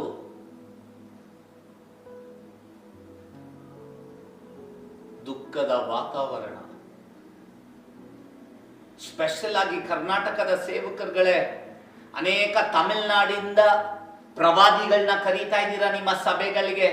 ಅನೇಕ ಕೇರಳದಿಂದ ನಿಮ್ಮ ಸಭೆಗಳಿಗೆ ಪ್ರವಾದಿಗಳನ್ನ ಕರೀತಾ ಇದ್ದೀರಾ. ಇವ್ರು ಪ್ರವಾದನೆ ಹೇಳ್ತಾರೆ, ಅವರು ಪ್ರವಾದನೆ ಹೇಳ್ತಾರೆ, ಅವರು ಪ್ರವಾದನೆ ಹೇಳ್ತಾರೆ. ಅಯ್ಯ, ಪ್ರವಾದನೆ ಬೇಡ ಅಯ್ಯ, ನಮ್ಗೆ ವಾಕ್ಯ ಬೇಕಯ್ಯ. ವಾಕ್ಯ ಹೇಳ್ತದೆ, ಪ್ರವಾದನೆಗಳು ನೆರವೇರದೆ ಹೋಗುತ್ತದೆ. ಆದ್ರೆ ಭೂಮಿ ಆಕಾಶ ಅಳಿದು ಹೋದ್ರೂ ನನ್ನ ವಾಕ್ಯ ಅಳಿದು ಹೋಗೋದಿಲ್ಲ ಎಂಬುದಾಗಿ ಹೇಳ್ತದಲ್ಲ. ವಾಕ್ಯವನ್ನ ಪ್ರಸಂಗಿಸುವವರನ್ನ ಕರೀರಿ. ಆಳವಾದ ವಾಕ್ಯದ ರಹಸ್ಯಗಳು, ಪ್ರಕಟಣೆಗಳನ್ನ ಹೊಂದಿರುವಂತ ಸೇವಕರುಗಳನ್ನ ಕರೀರಿ. ಪ್ರವಾದನೆ ಪ್ರವಾದನೆ ಪ್ರವಾದನೆ ಪ್ರವಾದನೆಯಿಂದ ಹೋಗಿ ನೀವು ಹಾಳಾಗ್ಬೇಡ್ರಿ. ನೀವು ಹಾಳಾಗದೆ ನಿಮ್ಮ ಸಭೆಯನ್ನ, ನಿಮ್ಮ ವಿಶ್ವಾಸಿಗಳನ್ನ ಹಾಳು ಮಾಡ್ಬೇಡ್ರಿ. ಸೇವಕರುಗಳೇ, you are accountable on the day of judgment. Pastors, you are accountable. ನಿಮ್ಮ ಮಂದೆಗೆ ನೀವು 100% ದೇವರ ಮುಂದೆ ಸಾಕ್ಷಿಯನ್ನ ಹೇಳಲೇಬೇಕು, ಅಕೌಂಟ್ ಕೊಡಲೇಬೇಕು, ಅವರ ಪರವಾಗಿ ನೀವು ನಿಂತ್ಕೊಳ್ಳೇಬೇಕು. ಹೌದು, 100%. ಇವತ್ತು ಅನೇಕ ಜನ ಪ್ರವಾದಿಗಳು ಮಂತ್ರವಾದಿಗಳ ಹತ್ರ ಹೋಗಿ ಮಂತ್ರ ಮಾಡ್ಕೊಂಡ್ ಬರ್ತಾ ಇದ್ದಾರೆ, ಗೊತ್ತಾ ನಿಮ್ಗೆ?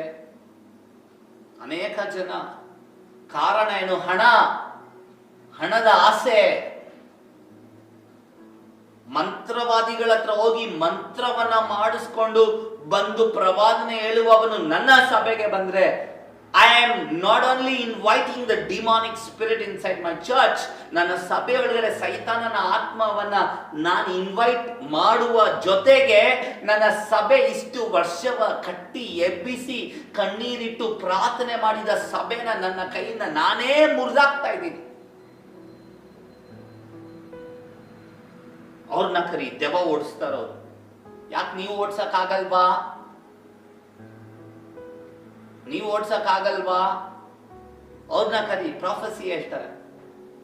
ಯಾಕೆ ನೀವ್ ಹೇಳಕ್ ಆಗಲ್ವಾ? ದೇವ್ರ ಮುಂದೆ ಕುತ್ಕೊಳ್ರಿ, ದೇವ್ರು ನಿಮ್ಮನ್ನ ಉಪಯೋಗಿಸ್ತಾರೆ. ಸರಿಯಾದ ಆತ್ಮನ ನಡೆಸುವಿಕೆಯಲ್ಲಿ ಇರುವಂತ ಜನರೊಟ್ಟಿಗೆ ಸೇರ್ರಿ. ಪಾಸ್ಟರ್ಸ್, ಸರಿಯಾಗಿರೋ ಒಂದು ಒಳ್ಳೆ ಫಲಗಳನ್ನ ಕೊಡುವಂತ ಸೇವಕರ ಅನ್ಯೂನ್ಯತೆಯಲ್ಲಿ ಇರ್ರಿ. ಆನೆ ನಡೆದಿದೆ ದಾರಿಯಾಗಿ ಇರೋದು ಬೇಡ. ಕರ್ತನ ಚಿತ್ತವನ್ನ ನೆರವೇರಿಸೋಣ. ಅನೇಕ ಪ್ರವಾದಿಗಳು ಸಭೆಗಳನ್ನ ಒಡೆದಿರೋದನ್ನು ನಾನು ನೋಡಿದ್ದೀನಿ. ಪಾಸ್ಟರ್ಸ್, ನಿಮ್ಗೆ ಅನೇಕ ಜನರಿಗೆ ಗೊತ್ತಾಗಲ್ಲ, ಎಲ್ಲನ ಕರಿತೀರಾ. ನಿಮ್ಮ ಜನರು ಆಟೋಮ್ಯಾಟಿಕ್ ಆಗಿ ಪ್ರವಾದನೆಗಳು, ಆ ವಾಕ್ಯಗಳನ್ನ ಕೇಳ್ತಾ ಕೇಳ್ತಾ ಇವಾಗಿರೋ ಸೋಷಿಯಲ್ ಮೀಡಿಯಾದಲ್ಲಿ ಅವ್ರನ್ನ ಫಾಲೋ ಮಾಡೋದಕ್ಕೆ ಆರಂಭಿಸ್ತಾರೆ. ಅವ್ರನ್ನ ಫಾಲೋ ಮಾಡಿದ ತಕ್ಷಣ ಚರ್ಚಲ್ಲಿ, ಸಭೆಯಲ್ಲಿ ಚಿಕ್ಕದಾಗಿ ಒಂದೇ ಒಂದು ಪ್ರಾಬ್ಲಮ್ ಉಂಟಾದ್ರೆ ನಿನ್ನನ್ನ ಬಿಟ್ಟು ಅವ್ರ ಜೊತೆ ಹೋಗ್ಬಿಡ್ತಾರೆ, ಗೊತ್ತಾ? ಅವ್ರ ಜೊತೆ ಹೋದ್ರೆ ನಾನು ನಿಮ್ಗೊಂದು ಪ್ರಶ್ನೆ ಕೇಳ್ತೀನಿ ಪಾಸ್ಟರ್ಸ್, ನೀವು ನೋಡ್ಕೊಳ್ಳುವ ಹಾಗೆ ಅವರು ನಿಮ್ಮ ವಿಶ್ವಾಸಿಗಳನ್ನ ನೋಡ್ಕೊಂತಾರ?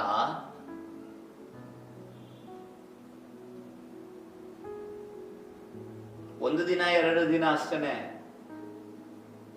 ಕೆಲವು ದಿನಗಳಾದ್ಮೇಲೆ ಆ ಹೋಗಿರುವಂತ ವಿಶ್ವಾಸಿ ನಿಮ್ಮ ಸಭೆಗೂ ಬರೋದಕ್ಕೆ ಮುಖ ಇರೋದಿಲ್ಲ, ಆ ಕಡೆನೂ ಹೋಗಕ್ಕಿಲ್ಲ, ಎಲ್ಲೂ ಹೋಗದೆ ಯಾವ ಸಭೆನೂ ಸರಿ ಇಲ್ಲ, ಯಾವ ಸೇವಕನೂ ಸರಿ ಇಲ್ಲ ಅಂತ ಹೇಳ್ಬಿಟ್ಟು ಮನೇಲಿ ಕುತ್ಕೊಂಡು ಪ್ರೇಯರ್ ಮಾಡ್ತಾರೆ.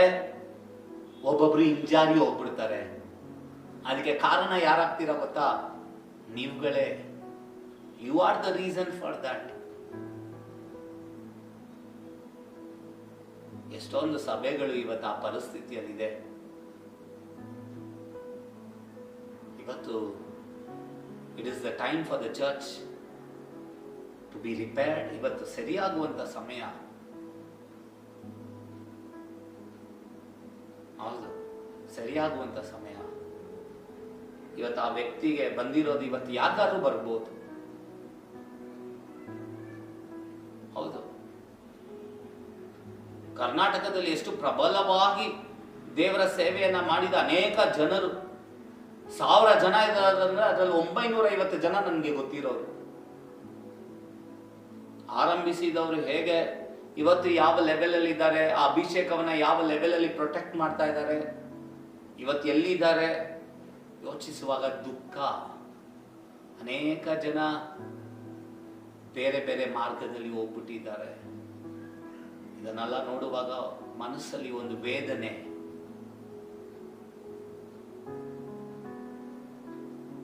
ಇವತ್ತು ಯೂಟ್ಯೂಬ್, ಟಿವಿ, ಫೇಸ್ಬುಕ್ ಅಲ್ಲಿ ನೋಡ್ಬಿಟ್ಟು ಅವರ ಆಕರ್ಷಣೆಗೆ ಒಳಗಾಗದೆ ನಂಬಿಗಸ್ತರಾಗಿ, ವಿಶ್ವಾಸಿಗಳೇ ನಿಮ್ಗೆನೆ, ನಿಮ್ಮ ಸಭೆಯ ಸೇವಕರಿಗೆ ಅಧೀನರಾಗಿ ನಂಬಿಗಸ್ತರಾಗಿ ಜೀವಿಸ್ರಿ.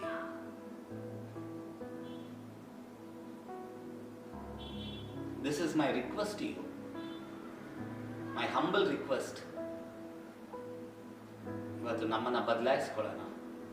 ಆದರೆ ನಾನು ಧೈರ್ಯವಾಗಿ ಹೇಳಲು ಸಾಧ್ಯ, ಮತ್ತು ನನ್ನ ಪ್ರಾರ್ಥನೆಯೂ ಸಹ, ನಾನು ರೆಕಮೆಂಡ್ ಮಾಡುವಂತ ಮಾತುಗಳು ಸಹ, ಆ ಸೇವಕನು ಇವತ್ತು ಆ ಕೇಸಲ್ಲಿ ಸಿಲುಕಿಕೊಂಡಿರಿದಾಗ ನನಗೆ ಗೊತ್ತು ಅದು ಸುಳ್ಳು ಕೇಸ್. ಆದರೆ let the law take its course. ದೇಶದ ಕಾನೂನು, ಈ ನೆಲದ ಕಾನೂನು, ಅದಕ್ಕೇನಿದೆಯೋ ಯಾರ ಇನ್ಫ್ಲೂಯೆನ್ಸ್ಗೂ ಬಗ್ಗದೆ ಸರಿಯಾಗಿ ಇನ್ವೆಸ್ಟಿಗೇಷನ್ ನಡೀಬೇಕು. ಅದೇ ನನ್ನ ಬಯಕೆ. ಆದ್ರೆ ಆ ವ್ಯಕ್ತಿ ಮಾಡಿದ ಡ್ಯಾಮೇಜ್ ಇದೆ ಅಲ್ವಾ ಸಭೆಗೆ, ಅದು ದೊಡ್ಡ ಡ್ಯಾಮೇಜ್. ಅವರ ಹಿಂದೆ ಯಾವುದು ಪರ್ಸನಲ್ ಅವರ ಜೀವಿತದಲ್ಲಿ ಇಲ್ಲ, ಅದ್ರ ಬಗ್ಗೆ ಹೇಳ್ತಾ ಇಲ್ಲ ನಾನು. ಅದೇ ವಾಕ್ಯ ಉಪದೇಶಗಳಲ್ಲಿ, ಅವರ ನಡವಳಿಕೆಗಳಲ್ಲಿ, ಅನೇಕ ಬೇರೆ ಬೇರೆ ಪ್ರವಾದಿಗಳ ಜೊತೆ ಸೇರಿ ಮಾಡಿದ ಕಾರ್ಯಗಳು, it's a great damage to the church, the body of Christ, ದೇವರ ರಾಜ್ಯಕ್ಕೆ. ಪ್ರಪಂಚದ ಎಲ್ಲಾ ಕಡೆ ಇರುವಂತ ತಮಿಳ್ ಜನರು, ಕನ್ನಡ ಜನರು, ಮಲಯಾಳಂ, ನಮ್ಮ ಸೌತ್ ಇಂಡಿಯನ್ಸ್, ದಕ್ಷಿಣ ಭಾರತದವರು, ನೀವು ನಿಜವಾಗ್ಲೂ ವಾಕ್ಯದಲ್ಲಿ ಬೆಳೆದಿರುವವರಾಗಿದ್ರೆ ನಿಮ್ಗೆ ಅರ್ಥ ಆಗುತ್ತೆ ನಾನು ಹೇಳೋದು. ಆದ್ರೆ ಆ ವ್ಯಕ್ತಿಗಾಗಿ ಪ್ರಾರ್ಥನೆ ಮಾಡೋದು, ಇವತ್ತು ಪ್ರಾರ್ಥನೆ ಮಾಡಿದ್ರೆ ನನ್ನ ಪ್ರಕಾರ ಒಂದು ಕಡೆ ಉಪಯೋಗ ಕಡಿಮೆನೆ. ಆದ್ರೆ ಅವತ್ತು ಮಾಡಿದಿದ್ರೆ ತುಂಬಾ ಒಳ್ಳೇದಾಗ್ತಾ ಇತ್ತು. ಅನೇಕರು ಎಲ್ಲ ಫೇಸ್ಬುಕ್ ಅಲ್ಲಿ ಆಗ್ತಾ ಇದ್ದೀರಾ ಅಲ್ವಾ, ಐ ಸ್ಟ್ಯಾಂಡ್ ವಿತ್ ಅಂತಲ್ಲ. ಆದ್ರೆ ಅವತ್ತು ನೀವು ಅವರು ತಪ್ಪಾದ ಕಾರ್ಯಗಳು, ಉಪದೇಶಗಳು ಮಾಡಿದಾಗ ಅವತ್ತು ನೀವು ಸ್ಟ್ಯಾಂಡ್ ಬೇಡ, ಅವತ್ತು ನೀವು ಪ್ರಾರ್ಥನೆ ಮಾಡಿದಿದ್ರೆ ಇವತ್ತು ಈ ಹಂತಕ್ಕೆ ಹೋಗ್ತಾ ಇರಲಿಲ್ಲ ಅನ್ನುವುದು ನನ್ನ ಭಾವನೆ. ಇವತ್ತು ಅದರಲ್ಲಿ ಬೇಕೆಂಬುದಾಗಿ ಯಾರ್ಯಾರೆಲ್ಲ ಆ ಸೇವಕನನ್ನ ಸಿಲುಕಿಸಿದ್ದಾರೋ ಅವರಿಗೂ ದೇವರು ಪಶ್ಚಾತ್ತಾಪದ ಹೃದಯವನ್ನ ಕೊಡಲಿ. ಸಿಲುಕಿಸಿದ್ರೆ ಅದು ಹೇಳ್ತೇನೆ ನಾನು, if they have purposefully done, ದೇವರು ಅವರಿಗೆ ಹೃದಯ ಕೊಡಲಿ. ಇವತ್ತು ಕಾರ್ಯಗಳು ಬದಲಾಗಲಿ. ಅವರ ಕುಟುಂಬ ಡಿವೋರ್ಸ್ ತನಕ ಹೋಗಿರೋದು ದೇವರು ವಿರೋಧಿಸುವಂತ ಕಾರ್ಯ. ಡಿವೋರ್ಸ್ ವಾಕ್ಯದಲ್ಲಿ ನೀವು ನೋಡ್ಬೋದು, ಮಲಾಕ್ಯನ ಪುಸ್ತಕದಲ್ಲಿ ಇರ್ಬೋದು, ಮತ್ತಾಯದಲ್ಲಿ ಇರ್ಬೋದು, ಲೂಕನ ಪುಸ್ತಕದಲ್ಲಿ ಇರ್ಬೋದು, ಎಲ್ಲ ಕಡೆ ಗಾಡ್ ಹೇಟ್ಸ್ ಡಿವೋರ್ಸ್. ಇವತ್ತು ಆ ಪರಿಸ್ಥಿತಿಗೆ ಒಬ್ಬ ಸೇವಕನು ಹೋಗಿದ್ದಾನಂದ್ರೆ ಅಲ್ಲಿ ತನಕ ಹೋಗುವಾಗ ಇವ್ರು ಯಾರ್ಯಾರಲ್ಲ, ಫಾದರ್, ನಾನು ಆತ್ಮಿಕ ತಂದೆ, ನನಗೆ ತುಂಬಾ ಹತ್ರ ಇದ್ದವರು, ನೀವೆಲ್ಲ ಅವತ್ತು ಕುತ್ಕೊಂಡು ಪ್ರಾರ್ಥನೆ ಮಾಡ್ಬೇಕಾಯ್ತು. ಅವ್ರಿಬ್ಬರನ್ನ ಕರೆದಿ, ಎಲ್ಲ ಕುಟುಂಬದಲ್ಲಿ ಪ್ರಾಬ್ಲಮೇ. ನಾನು ವಿವಾಹ ಆಗಿದ್ದೀನಿ, ನಮ್ಮ ಕುಟುಂಬದಲ್ಲಿಯೂ ಇರಬಹುದು, ಎಲ್ಲರ ಮನೆ ದೋಸೆನೂ ತೂತೆ, ಕರೆಕ್ಟ್ ಅಲ್ವಾ? ಎಲ್ಲ ದೋಸೆಗಳು ಅದೇ, ಎಲ್ಲ ಹಂಚಿನ ಅದೇ ಕಥೆನೆ. ಆದ್ರೆ ಅದನ್ನ ಸರಿಪಡಿಸುವುದಕ್ಕೆ ಅನೇಕ ಸಮಯ ಸಾಧ್ಯ ಆಗಿತ್ತು. ಆದ್ರೆ ಅವತ್ತು ಯಾಕೆ ಅವ್ರ ಪರ್ಸನಲ್ ಲೈಫ್ ಒಳಗಡೆ ಇಂಟರ್ಫಿಯರ್ ಆಗೋದು ಅಂತ ಬಿಟ್ಟ ಕಾರಣ ಇವತ್ತಿದು ಬೆಟ್ಟದ ಹಾಗಿದೆ. ಆದ್ರೆ ದೇವರ ಮುಂದೆ ಎಲ್ಲವೂ ಚಿಕ್ಕದೆ. ನನಗೊಂದು ಆಸೆ ಏನಂದ್ರೆ, ಅನೇಕ ವರ್ಷದ ಆಸೆ, ಗವರ್ಮೆಂಟ್ಸ್ ಎಲ್ಲ ಒಂದು ರೆಗ್ಯುಲೇಷನ್ ತರಬೇಕು ಚರ್ಚಸ್ಗೆ. ನನ್ಗದು ಒಂದು ಆಸೆ. ಯಾಕಂದ್ರೆ ಈ ಪ್ರವಾದಿಗಳು ಇದು ಅದು ಬರುತ್ತೆ, ಗೋಲ್ಡ್ ಬೀಳುತ್ತೆ, ಹೆಸರು ಹೇಳೋದು, ಆಮೇಲೆ ಏನೇನೋ ಹೇಳೋದು, ಇವರೆಲ್ಲ ನೋಡಿದ್ರೆ ಇವ್ರ ಬ್ಯಾಂಕ್ ಬ್ಯಾಲೆನ್ಸ್ಗಳು, ಇವರ ಬ್ಯಾಕ್ ಗ್ರೌಂಡ್ ಎಲ್ಲ ನೋಡಿದ್ರೆ ಒಂದು ಸತ್ಯನೇ ಹೇಳೋದಂದ್ರೆ, ಕಷ್ಟಪಟ್ಟು ಒಳ್ಳೆ ಸೇವೆ ಮಾಡಿ ನಿಜವಾಗ್ಲೂ ವಾಕ್ಯವನ್ನ ಬೋಧಿಸುವವನ ಹತ್ರ ಮ್ಯಾಕ್ಸಿಮಮ್ ಟು ಮ್ಯಾಕ್ಸಿಮಮ್ ಹಣ ಬರೋದಿಲ್ಲ. ಅದಂತೂ 100%. ತುಂಬಾ ಹಣ ಅಂತೂ ಬರೋದಿಲ್ಲ. ಇವತ್ತು ನಾವು ನೋಡ್ತೀವಿ ಇವ್ರಗಳ ಹತ್ರ ಎಂತ ಕಾರ್ಗಳು, ಐಷಾರಾಮಿ ಜೀವಿತ, ಇವ್ರು ಹಾಕುವಂತ ಬಟ್ಟೆ 30,000 40,000 ಎಲ್ಲಿಂದ ಬರುತ್ತೋ ನನಗಂತೂ ಗೊತ್ತಿಲ್ಲ. ಯಾವ್ದಾದ್ರು ದೇವ್ರೇನಾದ್ರು ಮಿಷಿನ್ ಏನೋ ಕೊಟ್ಟಿದಾರ ಅಂತಾನೂ ಗೊತ್ತಿಲ್ಲ ನನಗೆ. ಆದರೆ ನಾನೆಲ್ಲ ಪಾಸ್ಟರ್ಸ್ ಮಕ್ಕಳಿಗೆ ಏನು ಗೊತ್ತಾ ಹೇಳ್ತೀನಿ, ಪಾಸ್ಟರ್ಸ್ ಮಕ್ಕಳೆಲ್ಲ ಪಾಸ್ಟರ್ ಆಗಬೇಕು ಅಂತ ರೂಲ್ಸ್ ಇಲ್ಲ. ತಲೆಯಲ್ಲಿ ಇಟ್ಕೊಳ್ಳಿ, ಪಾಸ್ಟರ್ಸ್ ಮಕ್ಕಳಿಗೆ ನಾನು ಯಾವತ್ತು ನಾನು ಪಾಸ್ಟರ್ಸ್ ಚಿಲ್ಡ್ರನ್ಸ್ ಮೀಟಿಂಗ್ ಎಲ್ಲ ನಡೆಸ್ತೀನಿ. ಅದರಲ್ಲೆಲ್ಲ ಪಾಸ್ಟರ್ಸ್ ಮಕ್ಕಳಿಗೆ ಏನು ಗೊತ್ತಾ ಹೇಳೋದು, ಫಸ್ಟು ಒಳ್ಳೆ ಓದ್ಬೇಕಾದ್ರೆ ನಿಮ್ಮ ಅಪ್ಪನಿಗೆ ನಿಮ್ಮ ಅಮ್ಮನಿಗೆ ಸೇವೆಯಲ್ಲಿ ಸಹಾಯ ಮಾಡಿ. ಆಮೇಲೆ ಒಳ್ಳೆ ಕೆಲಸ ಮಾಡಬೇಕು. ದೇವರಿಗೆ ನಾವು ಸೇವೆಗೆ ಬರಬೇಕು ಅಂತ ಆತನ ಕರೆ ಇದ್ದರೆ ಅದು ನಮ್ಮ ಹತ್ರ ಮಾತನಾಡ್ತಾರೆ. ಏಲಿಯ ಮಕ್ಕಳು ಸೇವೆಗೆ ಬಂದ್ರು, ಆದ್ರೆ ಆ ಸೇವೆನ ದೇವರು ಅಂಗೀಕರಿಸಿದ್ರ? ನೀವ್ಯಾವತ್ತಾರು ನೋಡಿದೀರಾ ಸಾಮುವೇಲನು ಆ ಸ್ಥಾನಕ್ಕೆ ಬಂದನು? ಆದ್ರೆ ಸಾಮುವೇಲನ ಮಕ್ಕಳು ಏನಾದ್ರೂ ನೋಡಿದ್ರ? ನಾವು ಅವ್ರ ಬಗ್ಗೆ ನೋಡೋದೇ ಇಲ್ಲ. ಪಾಸ್ಟರ್ಸ್ ಮಕ್ಕಳೇ, ನೀವು ನನಗಿಂತ ದೊಡ್ಡವ್ರು ಇರ್ಬೋದು, ಚಿಕ್ಕವ್ರು ಇರಬಹುದು. ನನಗಿವಾಗ ಒಂದು 33 ವಯಸ್ಸು ಆಗ್ತಾ ಇದೆ. ಆದರೆ ಚಿಕ್ಕವರಿದ್ರೆ ನಿಮ್ಗೆ ಒಂದೇ ಒಂದು ಅಡ್ವೈಸ್ ಏನು ಗೊತ್ತಾ ಮಾಡ್ತೀನಿ, ನಿಮ್ಮ ಅಪ್ಪ ಅಮ್ಮನ ಹೆಸರು ಹಾಳು ಮಾಡಬಾರ್ದು. ಯಾಕಂದ್ರೆ ಅವ್ರು ತುಂಬ ಕಷ್ಟಪಟ್ಟು ಸೇವೆ ಮಾಡ್ತಾ ಇರ್ತಾರೆ. ಎರಡನೇದು, ಒಳ್ಳೆ ಓದಬೇಕು. ಮೂರನೇದು ಏನು ಗೊತ್ತಾ, ಒಳ್ಳೆ ಕೆಲಸ ಮಾಡಬೇಕು. ಯಾವುದೋ ಒಂದು ಫೀಲ್ಡಲ್ಲಿ ಒಳ್ಳೆ ನಂಬಿಗಸ್ತನಾಗಿ ಕೆಲಸ ಮಾಡಬೇಕು. ಯಾಕೆ ನಾನು ಕೆಲಸ ಮಾಡ್ಬೇಕಂತೀನಂದ್ರೆ, ನೀವು ಕೆಲ್ಸಕ್ಕೆ ಹೋದ್ರೇನೆ ಆ ದುಡ್ಡಿನ ಬೆಲೆ ಗೊತ್ತಾಗೋದು. 10 ರೂಪಾಯಿ, 20 ರೂಪಾಯಿ, 100 ರೂಪಾಯಿ, 1000 ರೂಪಾಯಿ, 20,000, ಒಂದು ತಿಂಗಳು ಫುಲ್ಲು ಕಷ್ಟಪಟ್ಟು ಕೆಲಸ ಮಾಡಿದ್ರೆ ಒಂದು 30,000 ಸಂಬಳ ಕೊಡುವಾಗ, ಓ ಇದು 30,000ನಾ ಅಂತ ತಿಳ್ಕೊಳ್ಳುವವನು ಯಾವನೇ ವ್ಯಕ್ತಿ ಸೇವಕರ ಮಕ್ಕಳಿದ್ರೆ ಅವ್ರು 30,000 ರೂಪಾಯಿದು ಶೂ ತಗೊಳ್ಳಲ್ಲ. ಯಾಕೆ? ಸೇವಕರುಗಳಿಗೇನು ಆಕಾಶದಿಂದ ಹಣ ಸುರಿಸ್ತಾರ ದೇವ್ರು? ಇಲ್ಲ. ನಮ್ಮ ಸಭೆಗಳಲ್ಲಿ ಗಾರ್ಮೆಂಟ್ಸ್ಗೆ ಹೋಗ್ತಾರೆ, ಯಾವುದೋ ಚಿಕ್ಕ ಕೆಲಸ ಮಾಡ್ತಾರೆ, ಏನೇನೋ ಕಷ್ಟವಾದ ಗಾರೆ ಕೆಲಸ ಇರ್ಬೋದು, ಯಾವುದೋ ಒಂದು ಕೆಲಸ ಮಾಡ್ತಾರೆ. ಟೀಚರ್ ಇರ್ಬೋದು, ಒಳ್ಳೆ ಕಾಲೇಜಲ್ಲಿ ಟೀಚರ್ ಇದ್ರು, ನಾನು ಒಳ್ಳೆ ಕಾಲೇಜಲ್ಲಿ ಟೀಚರ್ ಪಾಠ ಮಾಡ್ತೀನಿ, ಅಡ್ಮಿನಿಸ್ಟ್ರೇಟ್ ಮಾಡ್ತೀನಿ, ಅಡ್ಮಿಷನ್ಸ್ಗೆ ಕೆಲಸ ಮಾಡ್ತೀನಿ, ಸಂಬಳ ಬರುತ್ತೆ. ಎಷ್ಟು ಕಷ್ಟ ಗೊತ್ತಾ? ಅಷ್ಟು ಕಷ್ಟಪಟ್ಟು ಕೆಲಸ ಮಾಡಿದಾಗ ಆ ಬರುವಂತ ಹಣವನ್ನ ತೆಗೆದುಕೊಂಡ್ಬಂದು ಚರ್ಚ್ಗೆ ಕಾಣಿಕೆ ಆಗಿ ಕೊಟ್ಟಾಗ ಆ ಕಾಣಿಕೆನ ತೆಗೆದು ಪ್ರಾರ್ಥಿಸಿ, ದೇವ್ರೇ ಇದ್ರ ಮೂಲಕ ನಿನ್ನ ರಾಜ್ಯ ವಿಸ್ತರಣೆಗೊಳ್ಳಲಿ, ನನ್ನ ಕುಟುಂಬ ಆಶೀರ್ವದಿಸಲ್ಪಡಲಿ ಅಂತ ಸೇವಕರು ಅದನ್ನ ಉಪಯೋಗಿಸುವಾಗ ಅವಾಗಲೇ ಆಶೀರ್ವಾದ. ಇವಾಗ ನಾನು ನೋಡ್ತೀರ ಅನೇಕ ಪಾಸ್ಟರ್ಸ್ ಮಕ್ಕಳು, ನಿಮ್ಮ ಶೂಗಳು ಎಷ್ಟು ರೇಟು, ನಿಮ್ಮ ಬಟ್ಟೆಗಳು ಎಷ್ಟು ರೇಟು, ಅದೆಲ್ಲ ಒಬ್ಬೊಬ್ಬರ ಬೆವರು. ಅದಕ್ಕೆ ನಾನು ಹೇಳೋದು, ಇವತ್ತು ಪಾಸ್ಟರ್ಸ್ ಮಕ್ಕಳು ಫಸ್ಟ್ ಚೆನ್ನಾಗಿ ಓದ್ಬೇಕಾದ್ರೆ ಒಳ್ಳೆ ಸಹಾಯ ಮಾಡಬೇಕು. ನಿಮ್ಮ ಡ್ಯಾಡಿಗೆ, ನಿಮ್ಮ ಮಮ್ಮಿಗೆ ಪ್ರೇಯರಲ್ಲಿ, ಮಿನಿಸ್ಟ್ರಿಯಲ್ಲಿ, ವರ್ಷಿಪ್ ಲೀಡ್ ಮಾಡೋದ್ರಲ್ಲಿ ಎಲ್ಲಾದ್ರಲ್ಲೂ ಹೆಲ್ಪ್ ಮಾಡಬೇಕು ಒಂದು ಹಂತ ಬರುವ ತನಕ. ಆಮೇಲೆ ಕೆಲ್ಸಕ್ಕೆ ಹೋಗ್ಬೇಕು. You have to go to the job. Direct ಆಗಿ ಪಾಸ್ಟರ್ಸ್ ಮಕ್ಕಳಿಗೆ ಒಂದು ಪ್ರಿವಿಲೇಜ್ ಏನಂದ್ರೆ ಡೈರೆಕ್ಟ್ ಆಗಿ ಸ್ಟೇಜಿಗೆ ಬಂದ್ಬಿಡೋದು. That is wrong. ಹಂತವಾಗಿನೇ ಬರ್ಬೇಕು. ಆದ್ರೆ ದೇವರ ಕರೆ ನಿಮ್ಮ ಮೇಲಿದೆ ಅಂದ್ರೆ ಕೆಲ್ಸಕ್ಕೆ ಹೋಗುವಾಗ್ಲೂ ಅಷ್ಟೇನೆ ದೇವ್ರು ನಿಮ್ಮ ಹತ್ರ ಮಾತನಾಡ್ತಾರೆ. ನೀನ್ ಬಾ, ನಿನ್ನನ್ನು ನಾನು ಸೇವೆ ಕರೀತಾ ಇದ್ದೀನಿ. ಅಬ್ರಹಾಮನ್ನ ಕರೆದ್ರಲ್ವಾ, ಎಲಿಯನನ್ನ ಕರೆದ್ರಲ್ವಾ ಸೇವೆಗೆ, ಎಲಿಯನನ್ನ ಕರೆದ್ರು ತಾನೆ ದೇವರ ಸೇವೆಗೆ, ಮೋಸೆನ ಕರೆದ್ರು ತಾನೆ, ಅನೇಕ ಜನ ಅಪೋಸ್ತಲರನ್ನ ಕರೆದ್ರು ತಾನೆ. ಅದೇ ದೇವ್ರೆ ನಮ್ ದೇವ್ರು. ಆತ ನಿಮ್ಮನ್ನ ಕರೀತಾರೆ, ನಿಮ್ಮ ಹತ್ರ ಮಾತನಾಡ್ತಾರೆ, ಬಾ ನನ್ನ ಸೇವೆಗೆ ಅಂದಾಗ ಸೇವೆಗೆ ಬಂದ್ರೆ ನಿಮ್ಮ ಅಗತ್ಯಗಳನ್ನೆಲ್ಲ ಆತನು ಸಂಧಿಸ್ತಾರೆ. ಅದ್ ಬಿಟ್ಬಿಟ್ಟು ನಮ್ಮ ಅಪ್ಪ ಪಾಸ್ಟ್ರು, ನಮ್ಮ ತಾತ ಬಿಷಪ್ಪು, ಅದಕ್ಕೆ ನಾನೇ ಪಾಸ್ಟ್ರು. ಇವಾಗೆಲ್ಲ ನೋಡಿ ಯಾರ್ಯಾರು, ನಾನಂತೂ ಗವರ್ಮೆಂಟ್ಗೆ ನಾನೇನೋ ಒಂದು ಲೆಟರ್ ಅನೇಕ ದಿನದಿಂದ ಬರೀಬೇಕು ಅಂತ, ಈ ಡಾಕ್ಟ್ರೇಟ್ ಡಾಕ್ಟ್ರೇಟ್ ಕೊಡ್ತೀನಿ ಇವ್ರ ಮೇಲೆ ಎಲ್ಲ ಯೂನಿವರ್ಸಿಟೀಸ್ ಯಾರ್ಯಾರೆಲ್ಲ ದುಡ್ಡು ತಗೊಂಡು ಡಾಕ್ಟ್ರೇಟ್ ಕೊಡ್ತಾ ಇದ್ರು ಇವ್ರ ಮೇಲೆ ಎಲ್ಲ ಕೇಸ್ ಫೈಲ್ ಮಾಡಬೇಕು.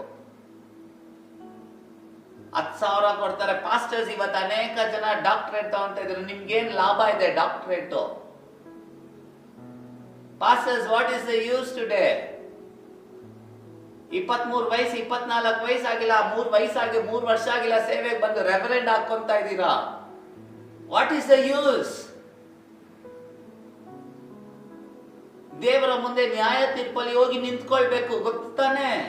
Wear are we going today? ಒಂದು ಯೂನಿವರ್ಸಿಟಿಯಲ್ಲಿ ಕಷ್ಟಪಟ್ಟು ಓದಿ 4-5 ವರ್ಷ ಓದಿ 5 ಲಕ್ಷ ಖರ್ಚು ಮಾಡಿ ಥೀಸಿಸ್ ಎಲ್ಲ ಬರೆದು ಆಮೇಲೆ ಯೂನಿವರ್ಸಿಟಿಗೆ ಸಬ್ಮಿಟ್ ಮಾಡಿ ಅದಕ್ಕೆ ಎಕ್ಸಾಮ್ಸ್ ಇಟ್ಟು ಅದನ್ನ ಸ್ಕ್ರೀನ್ ಮಾಡಿ ಓಕೆ ಇವನು ಕೊಟ್ಟಿರುವಂತ ಥೀಸಿಸ್ ಎಲ್ಲ ಪ್ರಾಪರ್ ಆಗಿದೆ, ಇವನ್ಗೆ ವ್ಯಾಲ್ಯೂ ಮಾಡ್ಬೋದು ಅಂತ ಕೊಡ್ತಾರಲ್ವ PhD. ನಾನು ಅದನ್ನೆಲ್ಲ ಓದ್ತಾ ಇದ್ದೆ. ಇವರೆಲ್ಲ ತೆಗೆದುಕೊಳ್ಳೋದು ನೋಡಿ ನಂಗೆ ಜಿಗುಪ್ಸೆ ಆಗಿತ್ತು. ಓದೋದೇ ಬೇಡ ಅದು ಸದ್ಯಕ್ಕೆ ಅಂತ ನಿಲ್ಲಿಸ್ಬಿಟ್ಟೆ ನಾನು. ಕಾರಣ ಏನು? ಯಾರ್ಯಾವ ಯೂನಿವರ್ಸಿಟೀಸ್ ಕ್ರಿಶ್ಚಿಯನ್ ವಿಶ್ವಾಸಿಗಳ ಇವತ್ತು ಕ್ರೈಸ್ತತ್ವ ಹೆಸರನ್ನ ಹಾಳು ಮಾಡುವಂತ ಇವರೆಲ್ಲ ವೂಲ್ವ್ಸ್ ಅಂತ ಕರೀಬಹುದು, ತೋಳಗಳು,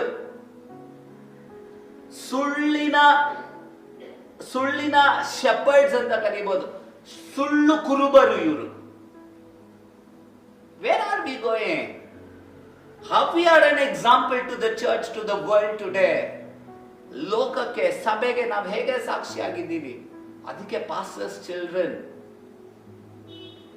ಒಂದು ಕಾಲ ಇತ್ತು, ನಮ್ಮ ತಂದೆಗಳೋ ನಮ್ಮ ತಾಯಿಗಳೋ ಓದದೇ ಇದ್ರೂ ವಾಕ್ಯದ ಸ್ವಲ್ಪ ಯಾವುದೋ ಒಂದು ಕೆಲವು ವಾಕ್ಯವನ್ನ ಇಟ್ಕೊಂಡು ಪ್ರಸಂಗ ಮಾಡಿ ಜೀವನ ಎಲ್ಲ ಓಡಿಸ್ಬಿಟ್ರು. ಆದ್ರೆ ನೀವ್ ಹಂಗ ಓಡ್ಸಕ್ಕಾಗಲ್ಲ.